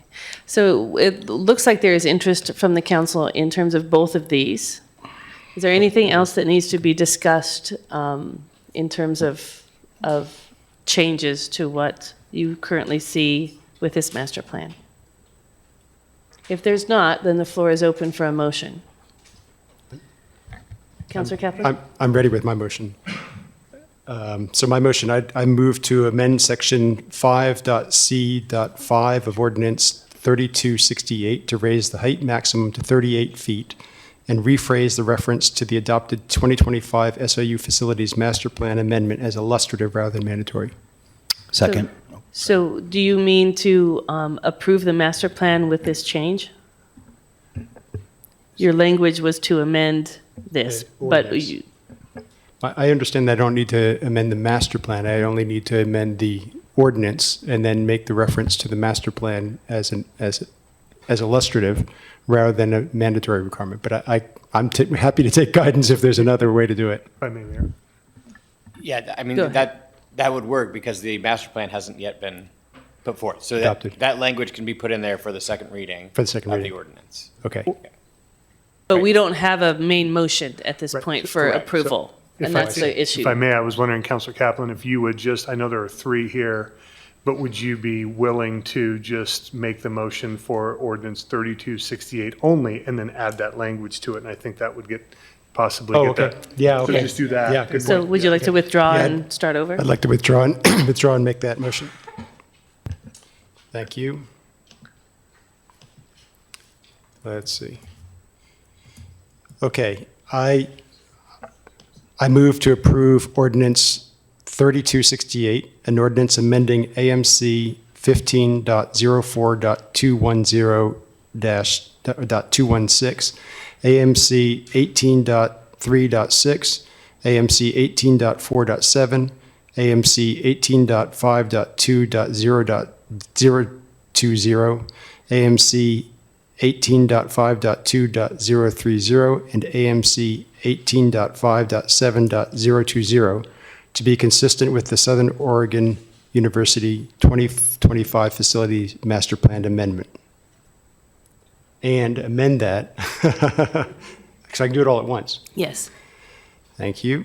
And amend that with, to raise the height, amending to raise the height maximum for the solar facilities on parking lots to 38 feet, and rephrase the reference, amend section 5.c.5 of this ordinance to raise the height maximum to 38 feet, and rephrase the reference to the adopted 2025 SAU Facilities Master Plan Amendment as illustrative rather than mandatory. Second. Councillor Kaplan. Yeah, thank you all, and thanks for the assistance on phrasing the ordinance and amendment. My intention really is to support SOU's interest in solar and generating electricity with their solar plans, and gives them the opportunity in the future to choose whatever option they want. It's not to pick any particular option. Councillor Bloom. Yeah, I second that, and any tool that we can offer SOU at this time, I'm supportive of. Any further discussion? Roll call, please, Alyssa. Sherrill, Yes. Dale, Yes. Bloom, Yes. Kaplan, Yes. Duquesne. Yes. So we have two additional ordinances for motions. Councillor Bloom. Thank you. Yeah, I move approval of ordinance number 3267, an ordinance amending the City of Ashland Comprehensive Plan to adopt and incorporate the Southern Oregon University 2025 Facilities Master Plan Amendment as a supporting document to the City of Ashland Comprehensive Plan, and to amend Exhibit B, Section 3, to allow for height allowances of 60 feet outright and 70 feet with a conditional use permit throughout the new SO zone, with the exception of those properties on Walker and Ashland Street that are adjacent to the climate-friendly area overlay.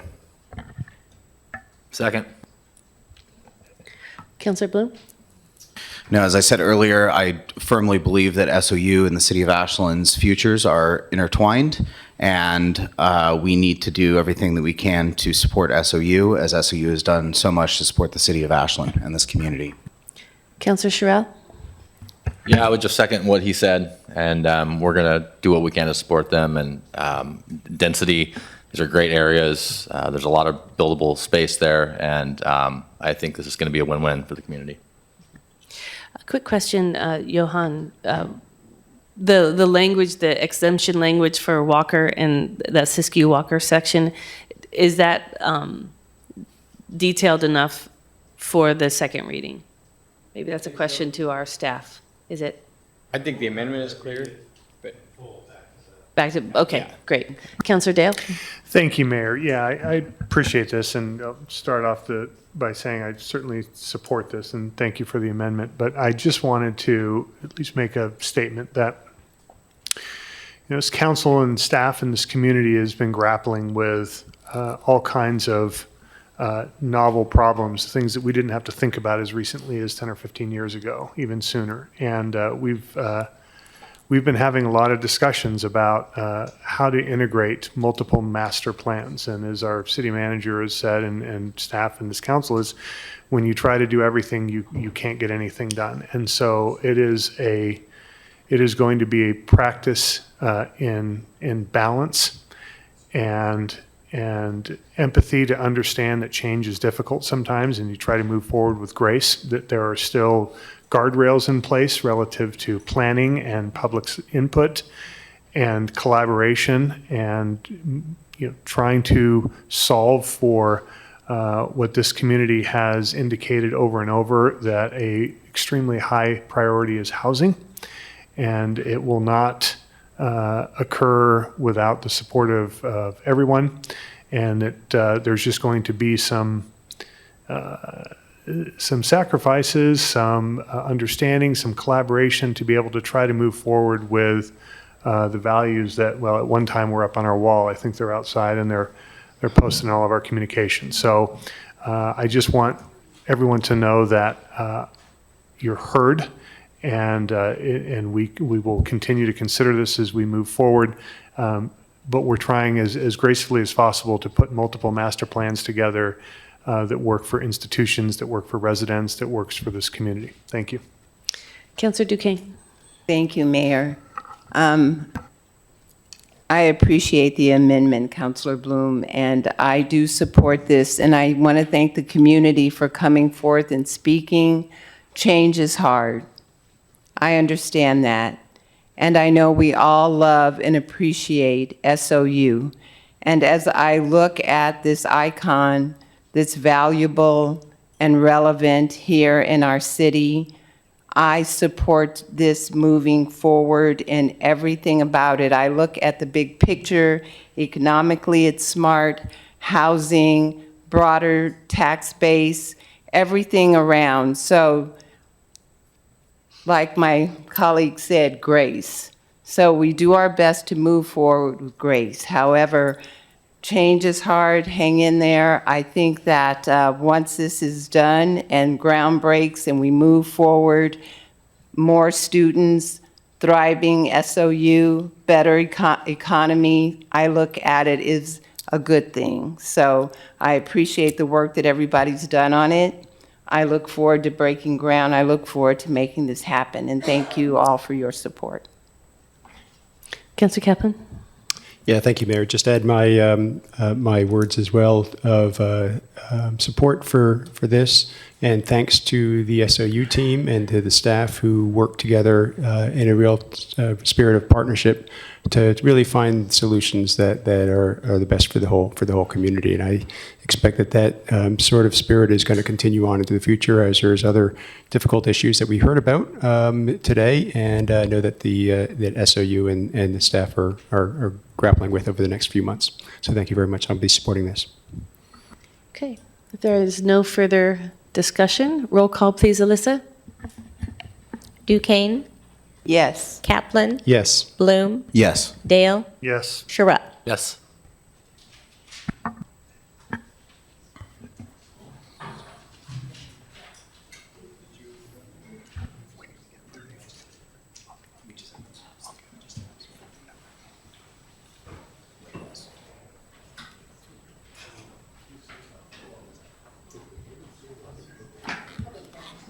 What's that? Okay. We have one remaining ordinance. Sure. Councillor Bloom. Thank you. Yeah, I move approval of ordinance number 3269, an ordinance amending the adopted zoning and comprehensive plan maps to be consistent with the Southern Oregon University 2025 Facilities Master Plan Amendment. Second. Councillor Bloom. Maps. Councillor No, thank Dale. Any further discussion? Roll call, please, Alyssa. Bloom? Yes. Kaplan? Yes. Duquesne? Yes. Sherrill? Yes. Dale? Yes. Thank you.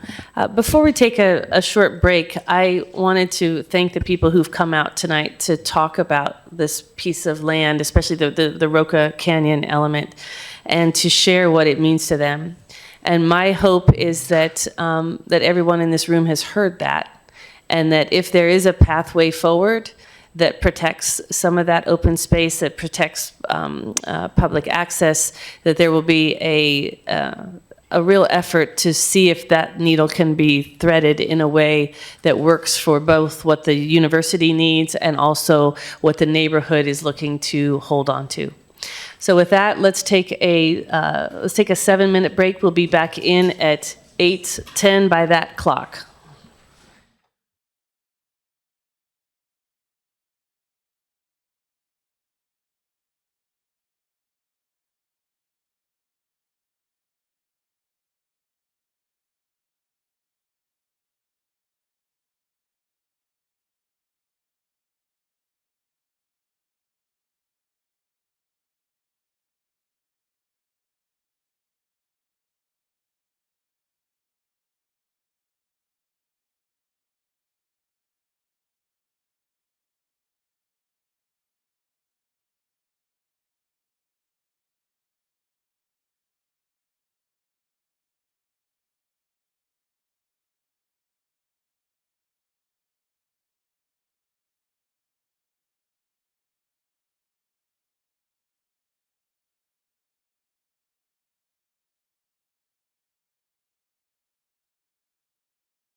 Sabrina, do you have the presentation, the special presentation?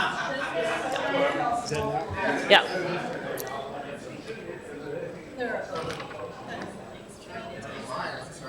So we are going to now take up the special presentation, which is an overview of the two recent interactions with our sister city of Guanajuato, where we sent our delegation down earlier in June, and they sent their delegation to us to help us celebrate our Independence Day, which is our traditional way of honoring the sister city relationship.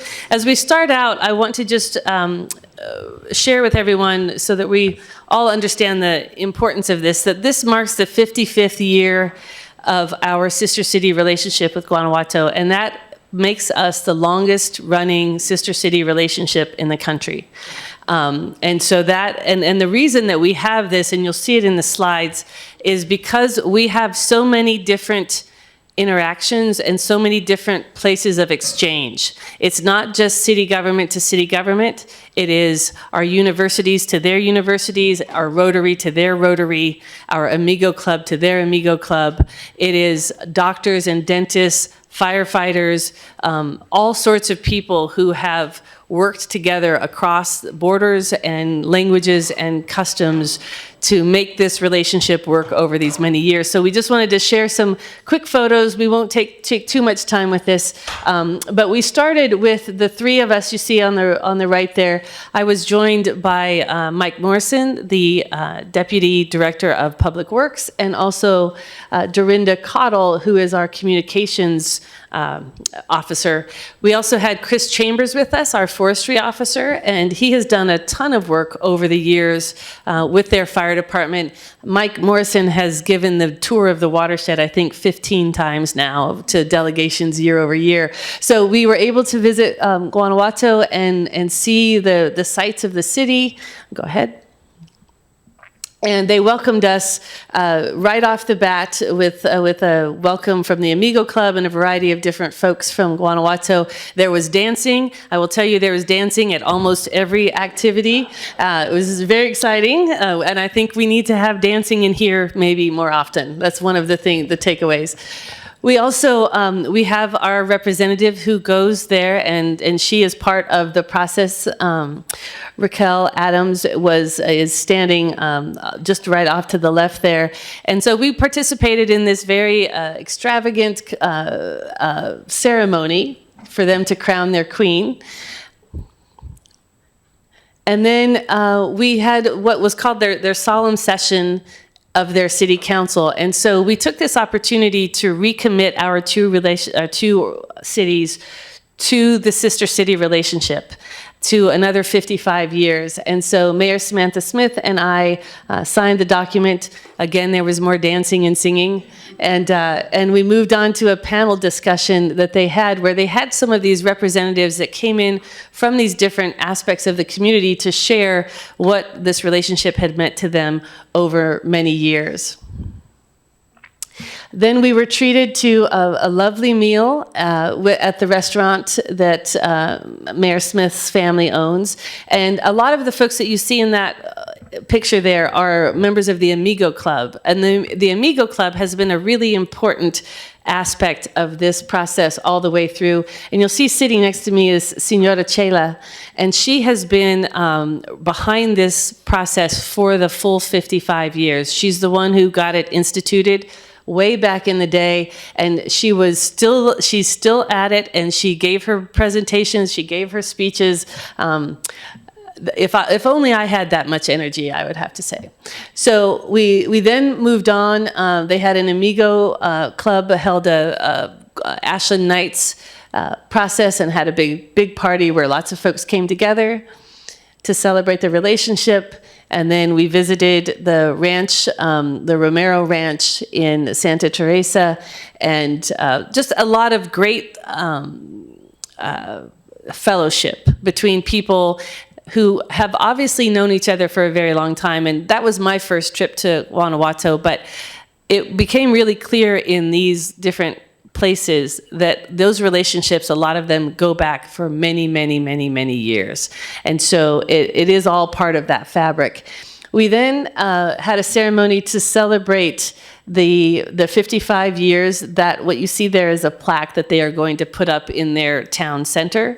Like Ashland, they have a mural. So our Calle Guanajuato is mirrored in Guanajuato with their mural, and now they're going to be putting up this this plaque to commemorate the 55 years.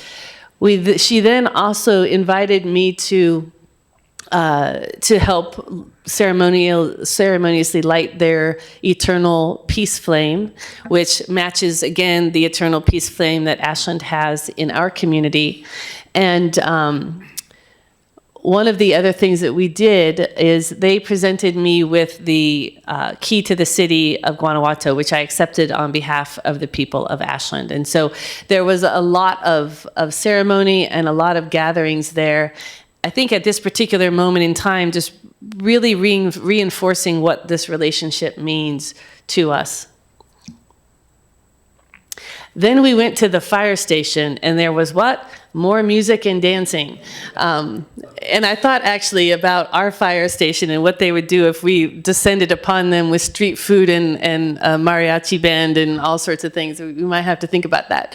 Again, a great night out, and just the relationship between our firefighters and their entirely volunteer firefighter corps has deep roots. We finished out with a final breakfast at their ranch and gave gifts and got ourselves ready to get back on the plane and had a lovely visit in the city. The people there are really amazing. So you see that theater over on the left side. We wanted to see it the whole time we were there. It was right by where we were staying, but we couldn't really get in. And the last night we were there, we were walking down the alley, and the people who are cleaning come out. They've been cleaning out after a theater performance. And the woman who was with us that evening, who used to run the Amigo Club here in Ashland, she went up to them and she explained that we were the Ashland delegation, and we'd like to take a look in the theater, and they wouldn't have that. They said you have to have the tour. So at 10:30 at night, we come in and they take us all the way through this incredible theater, all the way up into the box seats up top and into the backstage, so that they could share with us the full experience of their theater. And it was just beautiful. And that's really how we were welcomed across the board everywhere we went. And then they came here, and the party continued. So we met them at the airport, and they had their delegation. It included their mayor and their council president, the chief of their firefighters, and then a variety of other folks that were assisting. The Amigo Club and the Elks and the Rotary Club all joined together to have a potluck to welcome them, and the weather cooperated beautifully. And then we did a mirror signing ceremony here at SOU. SOU was a gracious host. We combined our two events that we usually do each year, and we had that at SOU, and they provided a lovely breakfast. And we, again, just took this time to reconnect and to recommit ourselves to this relationship here in Ashland as we had done in Guanajuato. And then we were able to unveil the very first Guanajuato Heart on the campus of Southern Oregon University. We have a second one through our public arts process, and the Public Arts Advisory Committee is going to help us figure out where the second one goes. But in Guanajuato, they have these hearts in the downtown center as well. So it's another place where we are sharing this across our cultures. We then moved on to the Rotary Club, where we learned a lot about the various things that the Rotary Club has done in their exchanges with the Rotarians of Guanajuato. And then they went to our firehouse, and of course our firefighters and the staff were so gracious and lovely, and they toured our Fire Station 1. And then went out on the watershed and dam tour, and there's Mike in his 16th tour of the watershed. But this is one of the things I think that's really important, and that is that we experience very similar issues. So when I was talking with Mayor Smith in Mexico, it's the same types of things. It's public service. It is utilities. It is, garbage pickup. It's all of the things that we manage. And so being able to see how each other handles these issues is a really important part of the exchange. And then, of course, it was the parade time. And we love having them in our parade with us. They had a great time.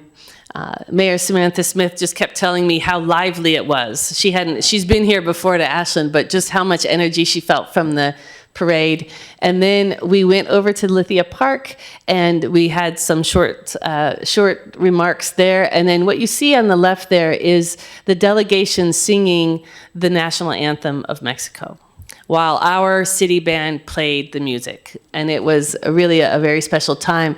The Amigo Club was selling, they had a little booth downstairs or in the park, and so the mayor jumped in to help them sell. So they were having a grand time there.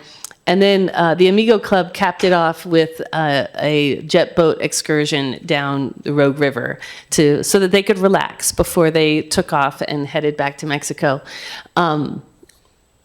What I'd like to just share with this is the importance of these relationships and the importance of really knowing people from another place because of how that protects us from the experience of someone else as other.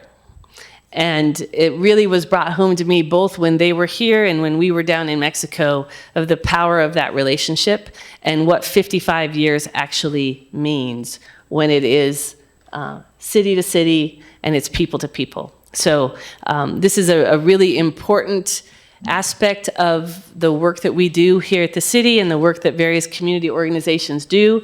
Different folks up here have taken that trip and been part of the delegation. And I think it's something that we are looking forward to continuing on. When we signed the documents in Mexico, the mayor turned to me and she said, 55 more? And I said, absolutely. So that's what we have signed on to, Ashland, just so we're aware. 55 more years. Thank you, Sabrina.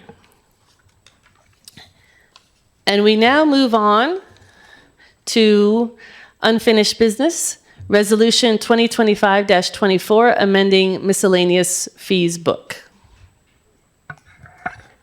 Mayor and Council, in the theme of cleanup tonight, we have some adjustments to the miscellaneous fee book we need to implement that we did not get the first round. So Marianne can walk us through those adjustments if you don't mind. Thank you. Good evening again, Mayor and councilors. I don't have as colorful of a presentation or as inspiring, but I am here to present a couple of, or actually a handful of adjustments and updates to our miscellaneous fee book that was already adopted back in May. These changes are somewhat minor, but they are due to the fact that we didn't have this information at the time we adopted it, and or we caught some necessary corrections that we needed to make. Back in May, we also were asked by council to come back with some adjustments to the parks fees for the facilities rental portion of the miscellaneous fees, and that was for Community Center and Pioneer Hall. That is still pending, and as the Parks Department makes further headway around that, we'll bring that back. But for now, these are the fees, and it is Resolution 2025-24 before you, and I'll answer any questions. Questions? Councilor Duquesne? Question. Thank you, Mayor. Thank you, Marion. So as I look at AFR ambulance membership, and when I was looking at that, I realized that 31% of the general fund goes to the AFR, and part of that we already pay for ambulance service, and we pay for EMTs, and we pay for the ambulance. So looking at this, we are double paying for something that we've already paid for.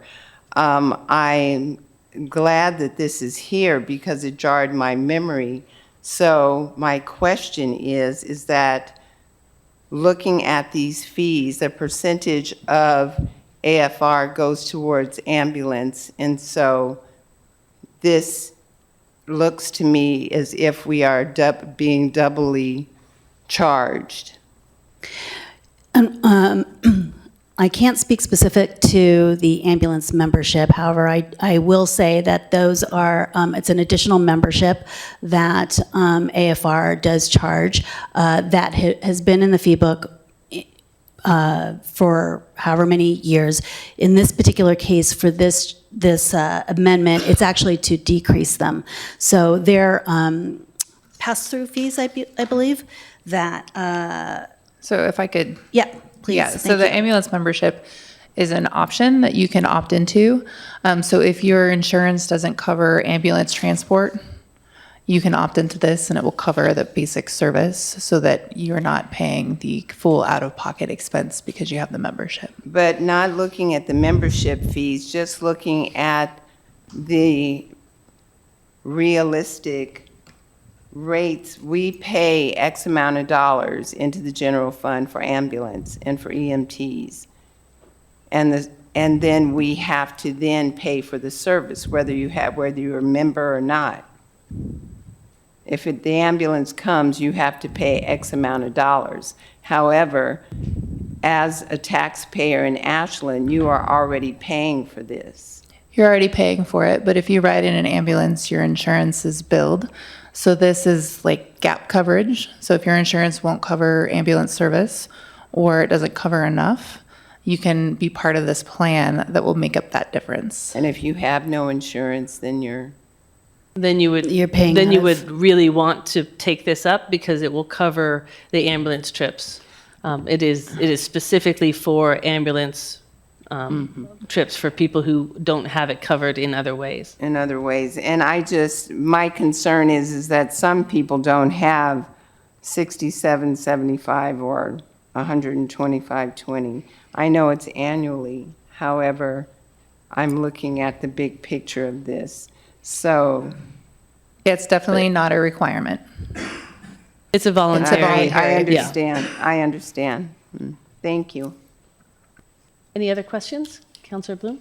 Thank you. I'm just wondering if you have an estimate on how much additional revenue is projected from these changes, and are they is the goal to meet cost recovery, and what information went behind that for these increases? What's the justification here For these particular fees? Yeah. Primarily, I'll take the Public Works, Engineering, Inspection, and Permits fees. Those have always been in the book. They just got missed last time, so we were just reinserting them back in there. They're cost recovery fees.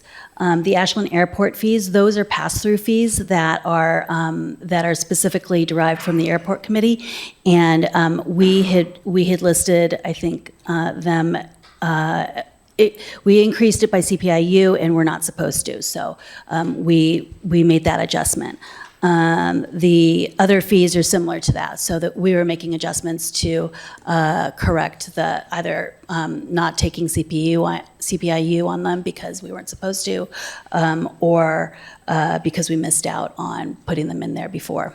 But they had always been there in the past. So is the primary objective full cost recovery or just meeting CPIU? It depends on the department. In some cases, it's a percentage of cost recovery, depending on the department. So I wouldn't say it's always full unless we're talking about, covering a fax or covering a print charge or something like that. And then a quick follow-up. I'm just curious if you could, give a couple of examples of the fees that increased the most significant. In general, from when we adopted it back in May, to recall, I would say most of them were due to CPIU. Okay, thank you. Yeah. Councilor Hanson? Thanks, Mayor. Marianne, I'm just curious, how are these fees published ultimately? Is there an actual physical fee book? There is. Yeah, that is online, and they're on the financial reports page. So I get the online part. My curiosity is around the published fee book. Do you have a goal in which to publish these fees? I heard the Parks Commission deliberating over the Pioneer Hall and the community center, and they wanted to take a little bit more time. But really, what I heard was there's no hurry on this because those facilities won't be ready until further out, January, February. I'm not quite sure. But I'm just curious when your goal is, or when the city's goal is to publish this book. So it is published at this point. It needs to be published every July 1st of each year. Okay. And we publish it online. However, if people want a printout of that, then they can always, I suppose, request a printout, and there would be a cost to the printout. There you go. That's the fee book, is a printout. That would be the fee book. Okay, Yeah. cool. But Great. again, so there's no for- hold up on. No, it's been already. the bigger It's already picture. been adopted on May 20th, Right. 2 months ago, and what you have in front of you is just a handful of those that needed to be adjusted, corrected, or inserted back in. Okay, thank you. You're welcome. Any other questions? Councilor Bloom? Sure. happy to make a The motion. floor is open for a motion. I'll make that motion. Councilor Hanson? Thank you. I move to approve resolution number 2025-24, a resolution adopting miscellaneous fees and charges schedule and repealing prior fee resolution 2025-09. Is there a second? Councilor Hanson? Thank you. Councilor Kaplan? Councilor Duquesne? Thank you, Mayor. Thank you, Miriam, for this, and I will look at the fee book. I'll go online and check it out tomorrow. But as many as you know, I did not support this in May, and I won't be supporting it now. And I look forward to looking into the fee book. Thank you. Councilor Bloom? Yeah, I'll be voting no on this. My intention was to make a motion to table this resolution until the Parks Commission can figure out what the fees are that are appropriate for Pioneer Hall and the community center. I think that it's inappropriate for them to delay on this. If the building is complete, it should be moving forward and open to the community. Furthermore, I'm not supportive of increased fees, especially on permitting. I believe, as I've said before, I'm not interested in being comparative to the rest of the Rogue Valley. I want to be competitive. We need some development, and we need growth, and we need to find a way to make that desirable for developers in the Rogue Valley. So I'll be voting no on this, but I would certainly be open to a motion to table until the community center and Pioneer Hall fees are adopted. Any further discussion? Roll call, please, Alyssa? Sherrill, Yes. Dale, Yes. Bloom, No. Kaplan, Yes. Duquesne, No. Hanson. Yes. Thank you. Now we move on to new business, Affordable Housing RFP Award for Beach Creek Properties. So Mayor and Council, we are following up on a council directive to develop an RFP to identify a qualified nonprofit housing provider, which staff has done. We had one qualified respondent who, if awarded, would develop affordable housing on the lots from the Beach Creek annexation. Thank you. And before we move into the presentation, I just wanted to, for full transparency, announce that I have been involved with Trusted Homes as an advisor since they started their organizing. I don't believe that this in any way influences my decision making, or if I were called on to vote for this, but I just wanted to make sure that everybody knows that I have been involved with helping to develop the land trust. Thank you, Mayor. Brandon Goldman, and I'm with Linda Reed, our housing program manager. As you know, the council in August of 2024 accepted 6 lots in the Beach Creek subdivision to satisfy the affordable housing that was required of the developer for annexation of property into the city, and he was unable to find a development partner for the development of those 6 lots. 2 of the 8 lots that were required. He was able to, and he being KDA Homes, the developer, they were able to partner with Habitat for Humanity for 2 of those homes, which are now built and occupied as affordable housing. And so this project continues on that trend and looking to get 6 more households to achieve affordable housing within Ashland. And as such, in February of 2025, the council approved an issuance for the request for proposals to identify a qualified nonprofit developer for those 6 deed-restricted Beach Creek properties. I will note that when the city accepted those property, we entered into a transfer agreement that stipulated that they are deed-restricted as affordable housing to meet the planning requirements, and the request for proposals stipulated that the developer would have to provide units for a minimum of 30 years. The application we did receive extends that through the land trust model for a 99-year period. So the issued RFP went out on May 1st and was open for 45 days. Staff did outreach to nonprofit housing providers that have done development within our community and in the region, and most indicated that they were either at capacity with current developments or otherwise unable to commit to a project due to uncertainty around federal funding. On June 26th, the Housing and Human Services Commission did review the singular application proposal that was received from Trusted Homes and held a meeting to review that. During that meeting, there was a long discussion, and some committee members expressed concerns about the limited development experience of Trusted Homes as a newly formed community land trust, and there were mixed opinions about whether the project would be an appropriate first undertaking for a new organization. Through that discussion, ultimately the committee felt that it was an appropriate project and voted to recommend approval of the disposition of the public property, specifically citing the alignment with the city council goals and organizational development goal of promoting development of a local land trust as well. Additionally, it was noted that the Trusted Homes partnership with Tailored Elements as a construction company with experience in developing housing added benefit to their application.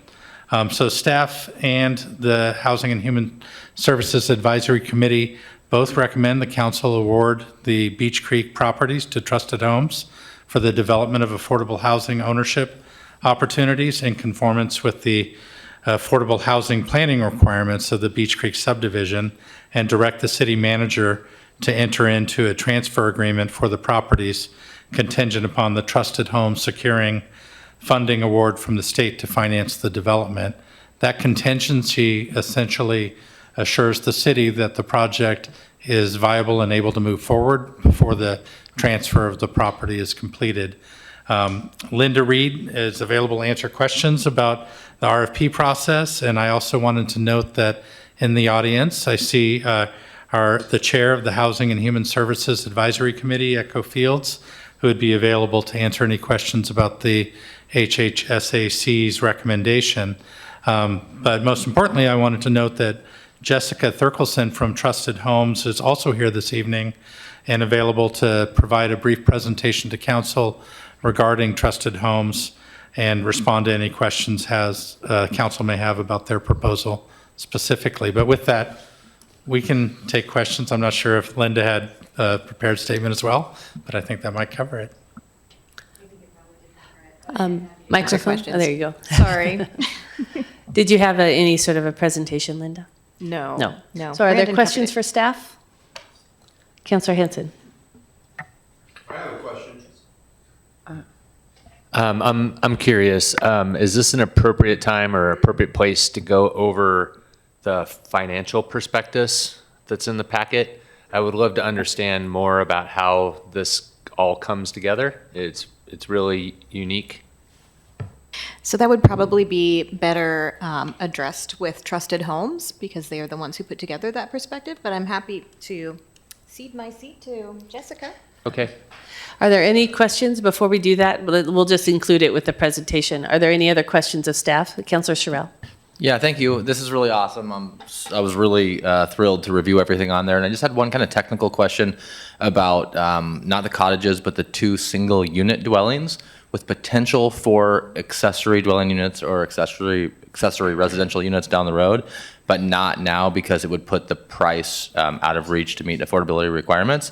And I was just wondering if there was any way that we could potentially do plan review at the same time for those, because it will be incorporated in that same cost, and then maybe get some kind of agreement with the city to extend the normal 6-month building inspection requirement to push that plan set down the road, because it's an asset to whoever ends up in that house. And if there is funding for that, I know locally that the couple of credit unions are working really hard to launch a product soon that's going to be like a 90/10 LTV for people to build units such as that. So when I saw those, I thought, maybe we don't build them now because it's going to put the number out of reach for affordability standards, but if we can at least get a permitted plan set, that would be the first step to an avenue of getting funding to provide more units and get up to where we should probably be in density, in some opinions, on those sites.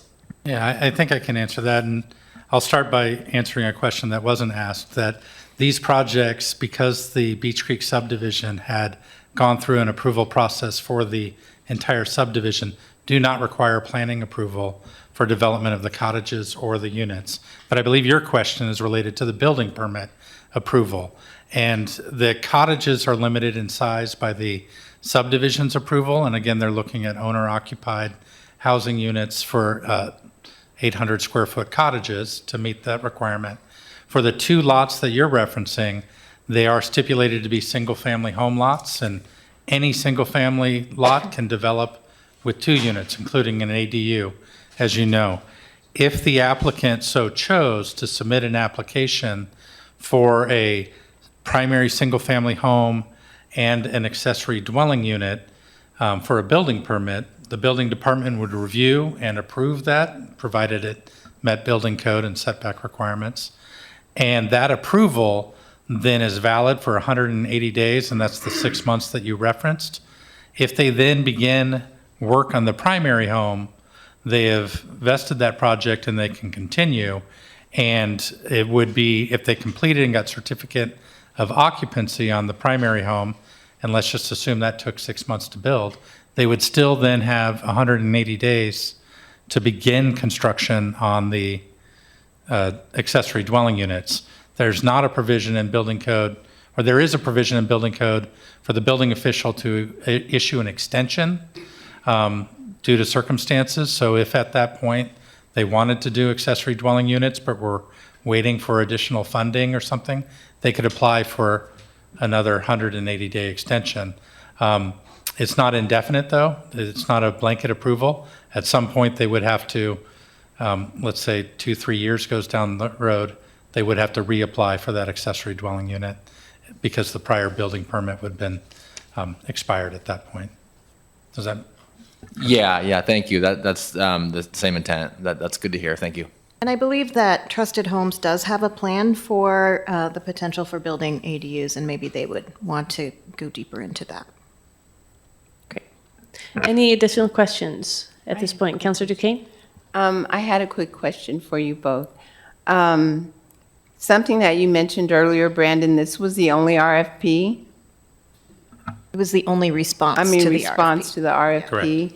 And because I'm just kind of concerned about that, because a lot of times, I don't know if it's because of the climate that we're living in right now with federal funding, but there has been times when, like, for instance, Public Works would send out RFP and maybe we'd get 1 or 2 back to us. And I am glad and excited that this is our first land banking adventure, but I am just, it just concerns me that there is no one answering, returning our RFP request. I think there's a lot of potential reasons for that. This is, at first, a strange economic climate that we're in. We are looking at some federal funding losses. We have limited capacity in the valley, and this isn't a very big project, so it doesn't probably have as much draw for bigger organizations that are from out of the area to come here to do such a small project and then manage it over time. While it doesn't have to be ownership housing, I think that's something that we are needing, and we certainly didn't preference that in the RFP, but it does lend itself well to this particular development. And I think there's an even smaller pool of developers who are able to develop that type of housing and manage it like through a land trust. Thank you. Any other questions? Okay, so I think we'll go ahead and receive the presentation from Trusted Homes.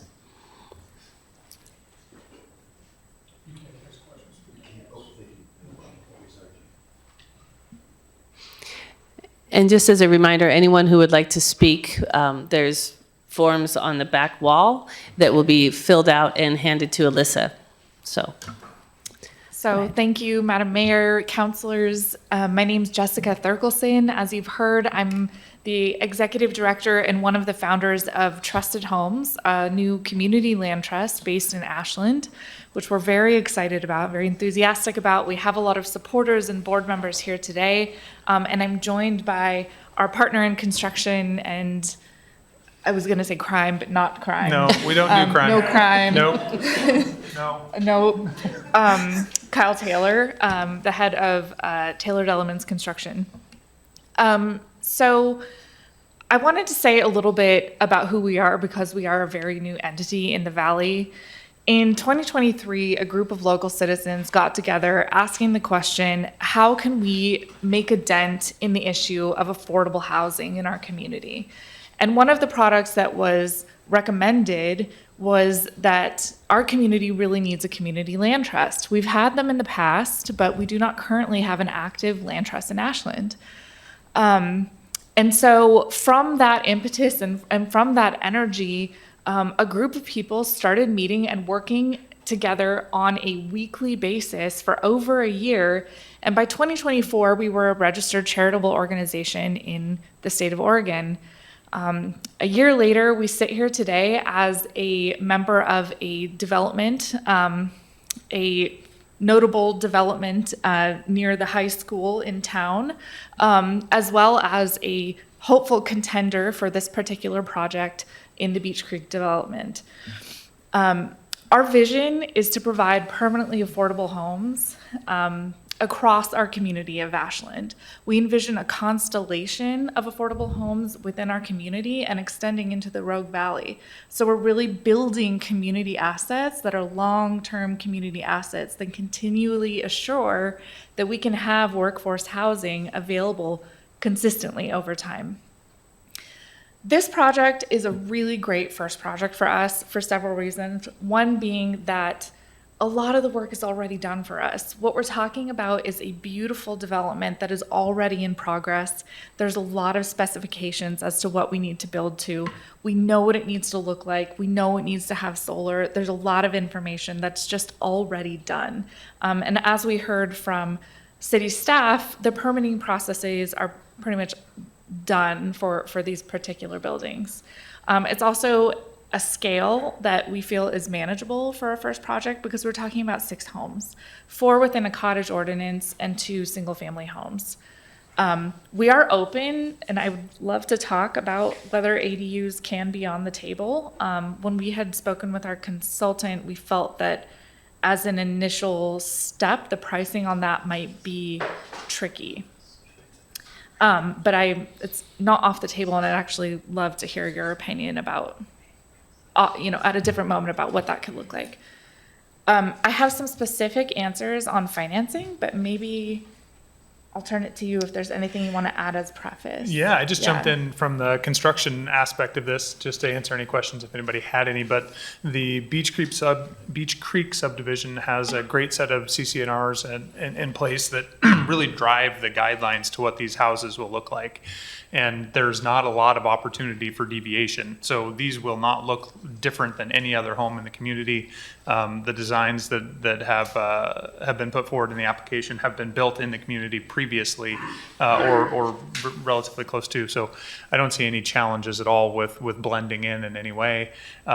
Most of the site development is complete at this point, meaning that, final plat is done, there's utility to the site, a lot of the rough grading is already done. So I think that from a building perspective, it's really pretty straightforward.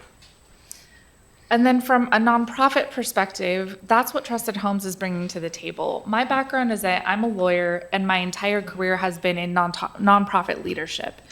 I'm joined by board members and advisors who have extensive experience in nonprofit management and leadership as well. So altogether, we're clocking about 50 plus years of nonprofit experience.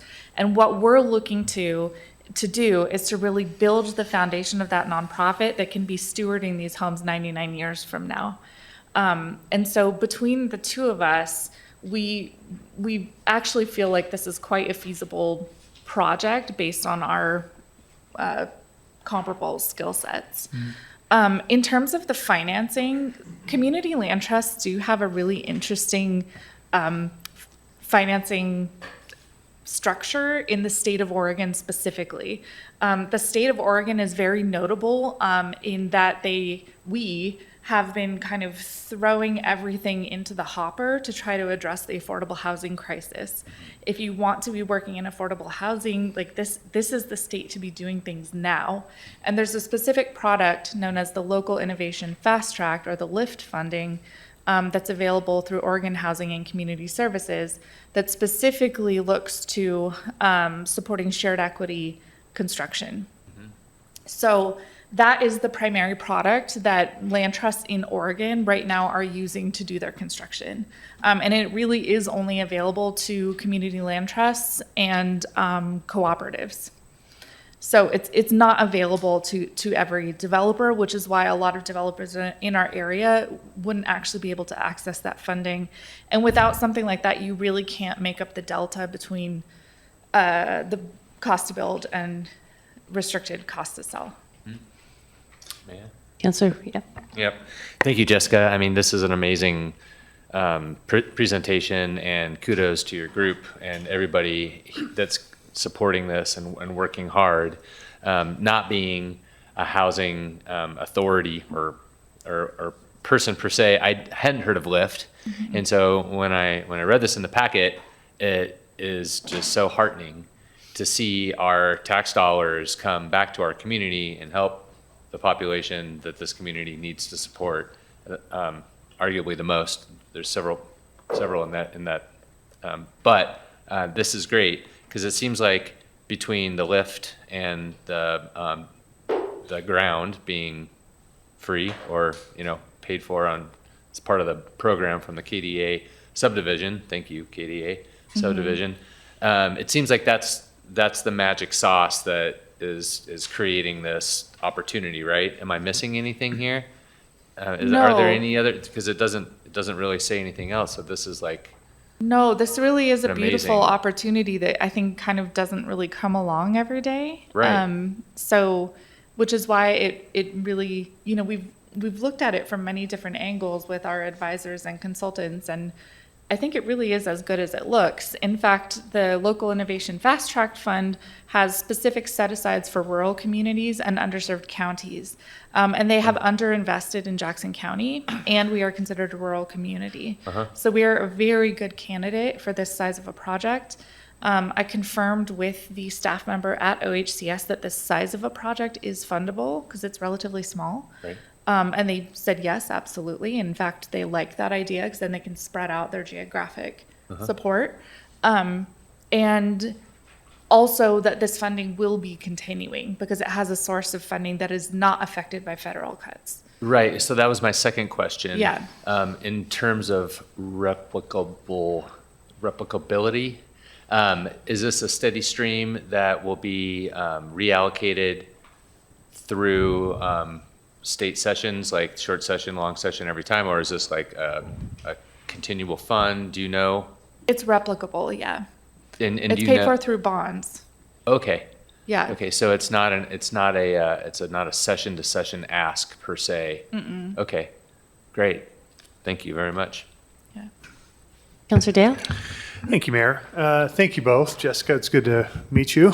And Kyle, it's great to see you. Thank you for being part of this. And I know that for Trusted Homes, it's new. And for me personally, that's certainly not a concern. I appreciate all the due diligence and jumping in on this. Kyle, I know that you've worked in this community. I know your work well, and reputation precedes you. So thank you for being a partner in this. I think that's just wonderful to see how this works out. Question for both of you. I'll start with you, Jessica. Is one of the things that I may have just missed it in the RFP, but one of the things that is a general concern for any project, especially in these kinds of partnerships or where you're relying on funding at a certain level, is that it can kind of get stuck. And so what I'm hoping for is, and this happens anything, transportation infrastructure, housing, so forth. But what I'm hoping is if you would, and the organization would be willing to provide maybe like just quarterly updates or something, just to be able to just get kind of progress updates, to be able to say, this is where we're at. We're either on track, we're delayed. This is what we need. I just don't want it to. I think there'll be a lot of eyes on this in this community, which is wonderful. But I think it would be helpful to this body and for staff to be able to be very proactive about addressing anything that is an obstacle. We don't know what we don't know, and this hopefully is the first of many. So hopefully you'd be willing to provide those so we can kind of, at best, track it and provide visibility to it. At worst, be able to quickly pivot and be nimble to adjust to any unforeseen things that's within our control to be able to assist with this. Is that something that you'd be able to do? Yeah, I think that makes total sense. And I think I'd actually take it a little bit further in that the Lincoln Institute on Land Policy out of Boston has been tracking the success of community land trusts that deeply engage with municipalities as a partner.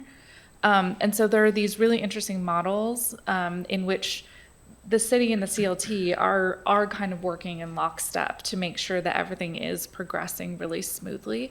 So I think quarterly updates make total sense, and I would actually suggest an even closer working relationship to ensure that projects like these can move forward very smoothly and can be of benefit to the municipality and the nonprofit and builder. Excellent. Thank you. And it's a semi-related, probably addressed more to you, Kyle, and I say this jokingly with the Director of Community Development sitting about 3 inches behind you. And I understand it's a wonderful partnership, but that's one of the things as I really dig into projects and affordable housing and so forth, is you get, and this is becoming this recurring theme that we're seeing again for last night and so forth, where you have varying master plans, competing interests, and just trying to get all the Tetris pieces to fit together. And best of intentions over time creates just layers of sediment, basically, of regulations that all had the best of intentions at one time and at one place. And it's hard to kind of like to back ourselves out of those. And that's at best. And at worst, those can be weaponized, to be quite honest with you, by folks that may be anti-growth and certain things and so forth. So how, I guess since I've got a developer sitting there, well, there's one sitting next to me now, but asking you that what are the things that you see as potential headwinds that we can get out of and that we can get out in front of now? From a development, a construction, a permitting planning. I know we got a great partnership, but just as a developer, I mean, and this would be more of a time for you to be able to educate the general public at large of what are the things as a developer that you run into day in and day out in communities that prevent you from moving the ball forward relative to affordable housing. I think that the Beach Creek subdivision is a pretty great example of how to prime and set this up as a very successful project, in that all of the planning is done and ready to go. The front side of that, and I think it was Derek that was talking earlier about the time allotment. Maybe I'm wrong on that. Anyway, the time allotment that it takes to get from concept to a an approved plat to be able to turn and move forward into a vertical construction permit, that time and that cost associated is detrimental to most developments. And I would even say that developers as a whole, I think, get a kind of a bad rap in that they're making all this money out there. It is challenging for a developer to give away a portion of a project to affordable housing and still make a project pencil. The size and scale of project has to be grand enough to be able to absorb that. Something that's only talking about 3, 4, 5, 10 lots, maybe, that's going to be almost a deal breaker in a lot of applications. So having this situation set up where it is ready to go and having those lots developed, and I mean, I speak very, figuratively as well as actually, that the conduit is in the ground. And in both, instances, the metaphor works, that it's ready to go. And I think that's a really ideal situation. Does that answer your question? Yes. Thank you very much. Councillor Kaplan? Yeah, thank you, Mayor. And thanks to both you, Kyle and Jessica. I mean, I like this kind of partnership. We tend to focus on, when we talk about this kind of affordable housing development, on the construction piece and the financing piece. But I just wanted to ask a little bit about the other pieces that are involved. I know and that's one of the real innovative things about a community land trust model, is we know that the financing is not going to be available for, from the LIFT funds for almost a year. I'd like to hear a little bit about all the things that Trusted Homes is going to need to do in the meantime to be ready for that, because you're not just going to be, I know you're not going to just be sitting there. There's a lot of work to do with to qualify purchasers and help to arrange financing for their portion of the land. It's not just the state financing. These are homes that will be for sale to families under 80% of area median income. So what are you going to be doing in the next 10 months as you're getting ready for the state financing to really be approved? Yeah, I mean, ultimately our job is to make sure that these houses sell quickly to income qualified folks. And for us, that means that we are also looking to create a pool of income qualified folks that represents a diversity across the Rogue Valley. So our job between now and point of sale in like a year and a half or so is community outreach and relationships, homeowner education and training, and getting people pre-qualified for the homes. Ultimately, what would likely happen is a lottery system that would be the way that a person would be placed into a home. So I can't predict the individual who will end up in a particular home, but our goal is that our lottery pool is highly diverse and representative of folks who have been represented in home ownership in the Rogue Valley. So that is a significant amount of work, a lot of community building and relationship building with existing culturally specific organizations, and also organizations like Access, who are doing amazing work every day to help pre-qualify people and get people into homes. And also establishing relationships with the banks that can help us with the financial education side, the pre-qualification side, and ultimately the mortgage lending side. So that's kind of the side that we'll be working on for the next year and a half or so. Right. And you talked in your original words about perpetual these being perpetual assets for low income housing, and I know that part of the model really is to have that relationship of support with those the eventual occupants, the purchasers of those houses, to make sure that if they run into some speed bumps, they've got all the support that they need in order to get through those difficult times, if that's possible. So you're also going to be developing those capabilities as well. Is that right? Exactly, yes. So the foreclosure rate on a community land trust property is extremely low, mostly because the nonprofit is alerted when there are signs of distress in the homeowner. And the nonprofit can intervene to make sure that people stay in their homes. So yes, that's the capacity that we are going to be building up as well over the next year and a half, again, with relationships with financial institutions and just building that the core of the nonprofit, the core staffing that we will need for that. Thanks a lot. So my question is really, it kind of comes back to the staff presentation around this being your first project. And I think when people think about land trusts, we know that there's a lot of legal work, there's real estate work, there's banking work. It's a very sophisticated nonprofit structure.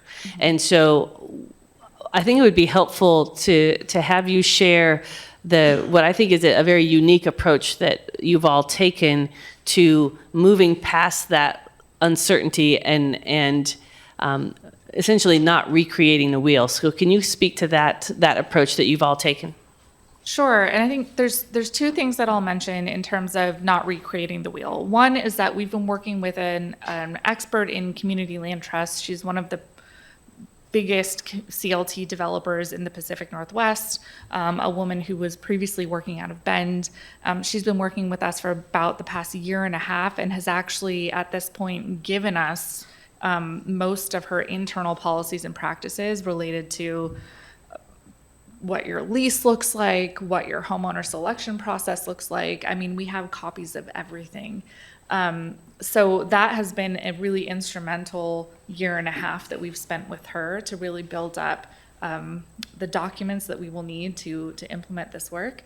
And then the other thing is that there's actually a national organization of community land trusts called Grounded Solutions Network, and they offer an enormous number of resources for free, as well as a significant amount of networking among CLTs. So there's actually, this 300-page CLT handbook that has all of the different drafts of the lease agreements to pick from.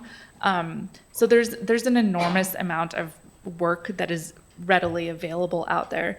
We are also working with Kristen King-Rees, a lawyer out of Missoula, whose entire practice is supporting the legal elements of running a community land trust. So we have a lot of expertise that's kind of flowing our way right now. Great, thank you. Are there any further questions?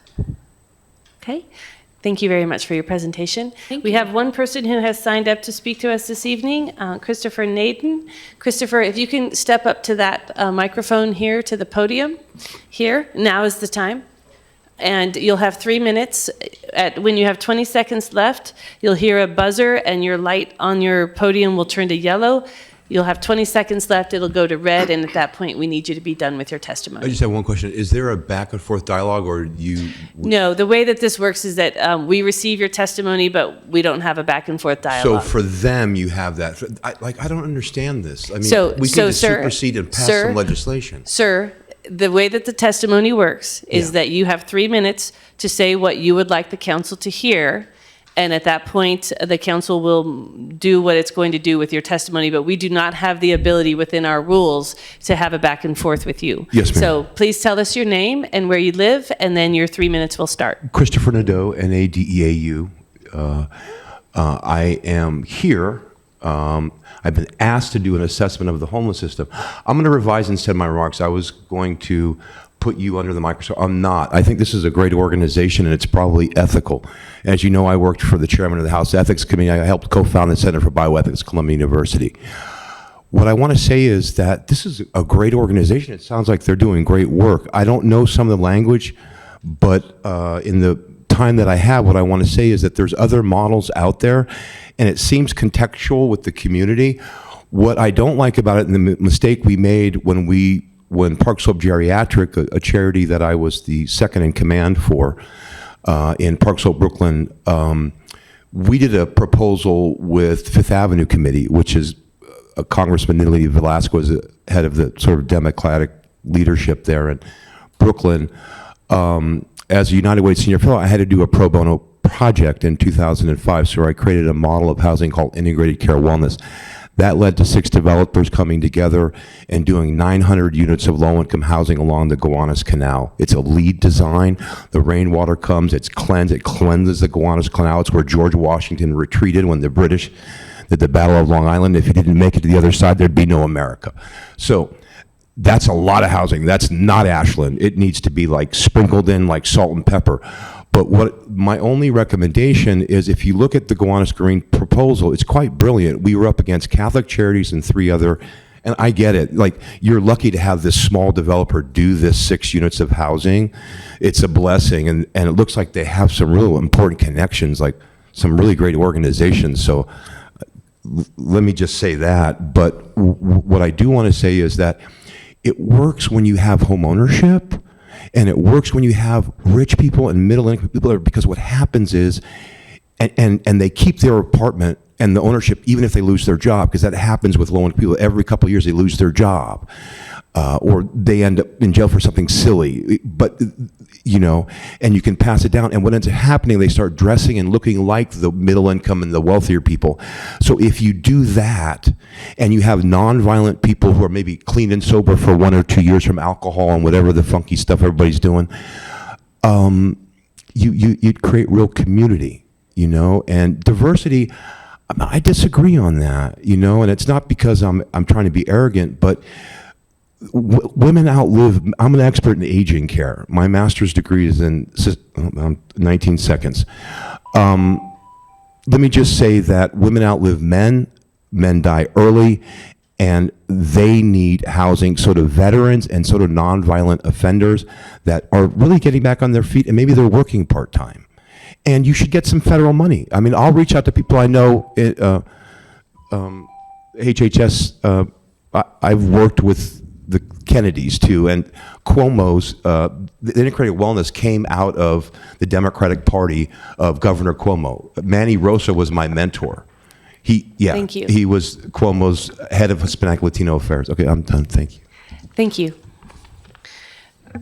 So the floor is open for a motion unless if we need to bring up staff for any final questions. Okay, the floor is open for a motion. I'm ready for Councillor Kaplan. Yes, I move to award the Beach Creek properties to Trusted Homes for the development of affordable ownership housing in conformance with the affordable housing planning requirements for the Beach Creek subdivision, and direct the city manager to enter into a transfer agreement for the properties contingent upon Trusted Homes securing a funding award from the state to finance the development. Second.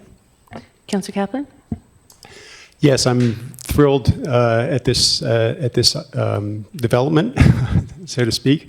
This is something that was front and center in the housing production strategy that the city worked hard on a few years ago, and that this council approved, I think, about 2 years ago.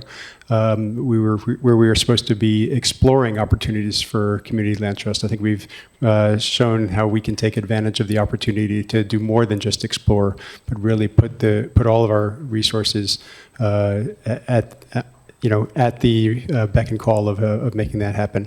I take the message that Jessica Thurkelson made when she talked about the model is most successful when there's a real partnership between a community land trust and the city.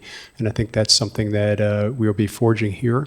There's a lot of work to do. We've had community land trusts here in Ashland in the past, and there's still some land trusted units here. And I'd like to see, if we can kind of bring those back into local control and management over in perpetuity. So I'll be supporting this, obviously, since I made the motion, and thank you very much for all your work on this. Councillor Bloom. Yes, thank you. And hey, I've made a motion and voted no on it, so it's possible. No, You have. I have. No, I think this is great, and I think. Obviously, there's natural reservations going to this with a new organization, but everybody needs a shot, right? You need to start somewhere, and this is a perfect place for an organization like yours to start. And great presentation from you and through the RFP. And I don't know anybody on the board, but I know Jessica from working on some early learning, and the caliber of your professionalism and leadership gives me a lot of faith and eases those reservations about this project. So very much support it. Thank you. Councillor Dale. Thank you, Mayor. Yeah, same as my colleagues here. Very excited. I'm just going to kind of double and triple down on my question statements from earlier, which is I'm so excited, but I just want to see it, to just get those reports to just really understand if there is anything that's going sideways, because I just have this feeling. I mean, I appreciate that all we're trying to do, but we just, and I'm just going to speak freely here, we bump into so many headwinds when we try to mash, several high priority goals together and then just nothing happens. So we just have to really move forward with that understanding that we're going to get 80% there on all of the relative plans, and we have to find a way to say yes to move forward through these things. It's just kind of a preemptive, let's it's a call to my colleagues, it's a call to everybody in the community to just be understanding as we work through these, because these are problems that are going to continue to persist, and we are in this position to trying to be doing the things because we have said no to things that we should have just backed off a little bit and realized that we can just get 90% there on one plan so that we can get 90 or 80% on another plan, and it'll all come together and we have growth and we move forward. So I appreciate that. Please bring it to our attention. Look forward to supporting this. Councilor Hanson. Yeah, I'm really proud of this group for swinging for the fences and knocking one out of the park. I'm an entrepreneur. I know how to take risks, and I look at this and the people behind it, and I say, yeah, we need to double down on this. And this is a learning experience. And our city manager has been talking about community land trust since I met her, and working with one, and affordable housing as a passion for our city is, I think it's going to take hold and just keep going. So kudos to you and the city for taking risks, but I believe that this is a calculated one, and we're going to learn a lot, and kudos to this council for taking risks too. We need to do more of this, so let's do it right and keep going. But thank you for your efforts. I mean, most people just go home and watch TV, and once a week you put together a nonprofit and you're building houses for low-income people. So I feel like a real slouch right now, but I have something to aspire to. So thank you, Councilor Duquesne. Thank you, Mayor. I'd like to ditto what my colleagues have said, and when I heard Councilor Hanson say that talking about this for so long, before I came to council, I was a member of the Housing and Human Services Committee, or we were a commission back then, and we have been talking, Linda Reed, Echo Fields, years about land trust. That's how come I said I'm so excited that we're here. And I look forward to this being one of many. And I appreciate what Councilor Dale brought up before, because this is our first. I want us to be strategic. I want us to follow up.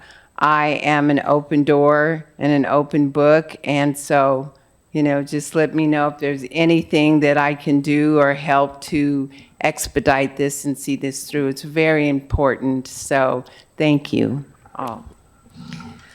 And I will just add that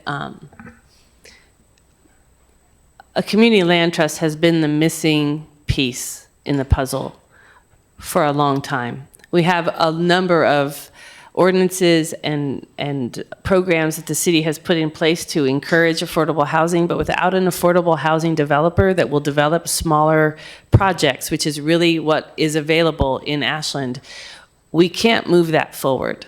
And so that is why I have been involved with trying to, just offering my assistance where I can to this group of people. And I'm fortunate to know many of these people. And it didn't surprise me to see who came to the table when it was time to build an organization that would do this kind of work. And so it also strikes me, and we didn't talk about it very much earlier today, but the city's requirement is only 30 years of affordability. And with this model, we get affordability pretty much in perpetuity. And that is really important, that we don't have affordable units coming out of that affordability space. And so whatever we can do to strengthen this partnership and the partnership with other affordable housing providers that might respond to future RFPs for us, that ecosystem that allows us to have much longer term affordability is absolutely worth whatever we need to invest in making it happen. So I'm really proud of the folks who have brought it to this place, and pleased to have been able to be along for part of that ride. So if there are no further discussions, roll call, please, Alyssa. Bloom, Yes. Dale, Yes. Sherrill, Yes. Hanson, Yes. Duquesne, Yes. Kaplan. Yes. Congratulations. We are now to the city manager's report. What? That's crazy. It's online. You can find it online. So a few things. Coffee and conversations tomorrow, 11:30 at Garfield Park. We will not be bringing hot coffee, as we felt that was not a smart beverage choice. So we will have some ice and some iced tea and some lemonade. Sabrina, could you remind us who's supposed to be there? Yeah, we'll look it up. Councilmember Duquesne will be there. Councilmember Sherrill, you will not be there. I will be there. So Councilmember Duquesne and I are going to party. Okay, Councilmember Kaplan, he's coming. All right, it's going to be a great time. So come get lemonade. 11:30, Garfield Park. All right, killing it. A lot of fire activity with that lightning storm. So just a reminder to the community to sign up for Jackson Alerts. You can find an easy link on our website to get there. Encourage everyone to do that. Tree of the Year award is up. You can vote on our website, so that is exciting. We're in the middle of audit now, so out of budget into audit. It is the cycle of finance. They love it. It's great. And what else? Let's see. Tomorrow's what? Sorry. Yes, wildfire presentation at the Armory starting at 6 o'clock. So you need to register for that, and you can do that through Ashland News if you have not done that already. And I think that's about it. We have updated the CIP dashboard online for all our big capital projects for anyone who's interested. I know Councilmember Bloom will be very interested because he loves the city manager report. Yes. Okay. I think so. I don't know what you said. Sorry, I was already in my own thoughts.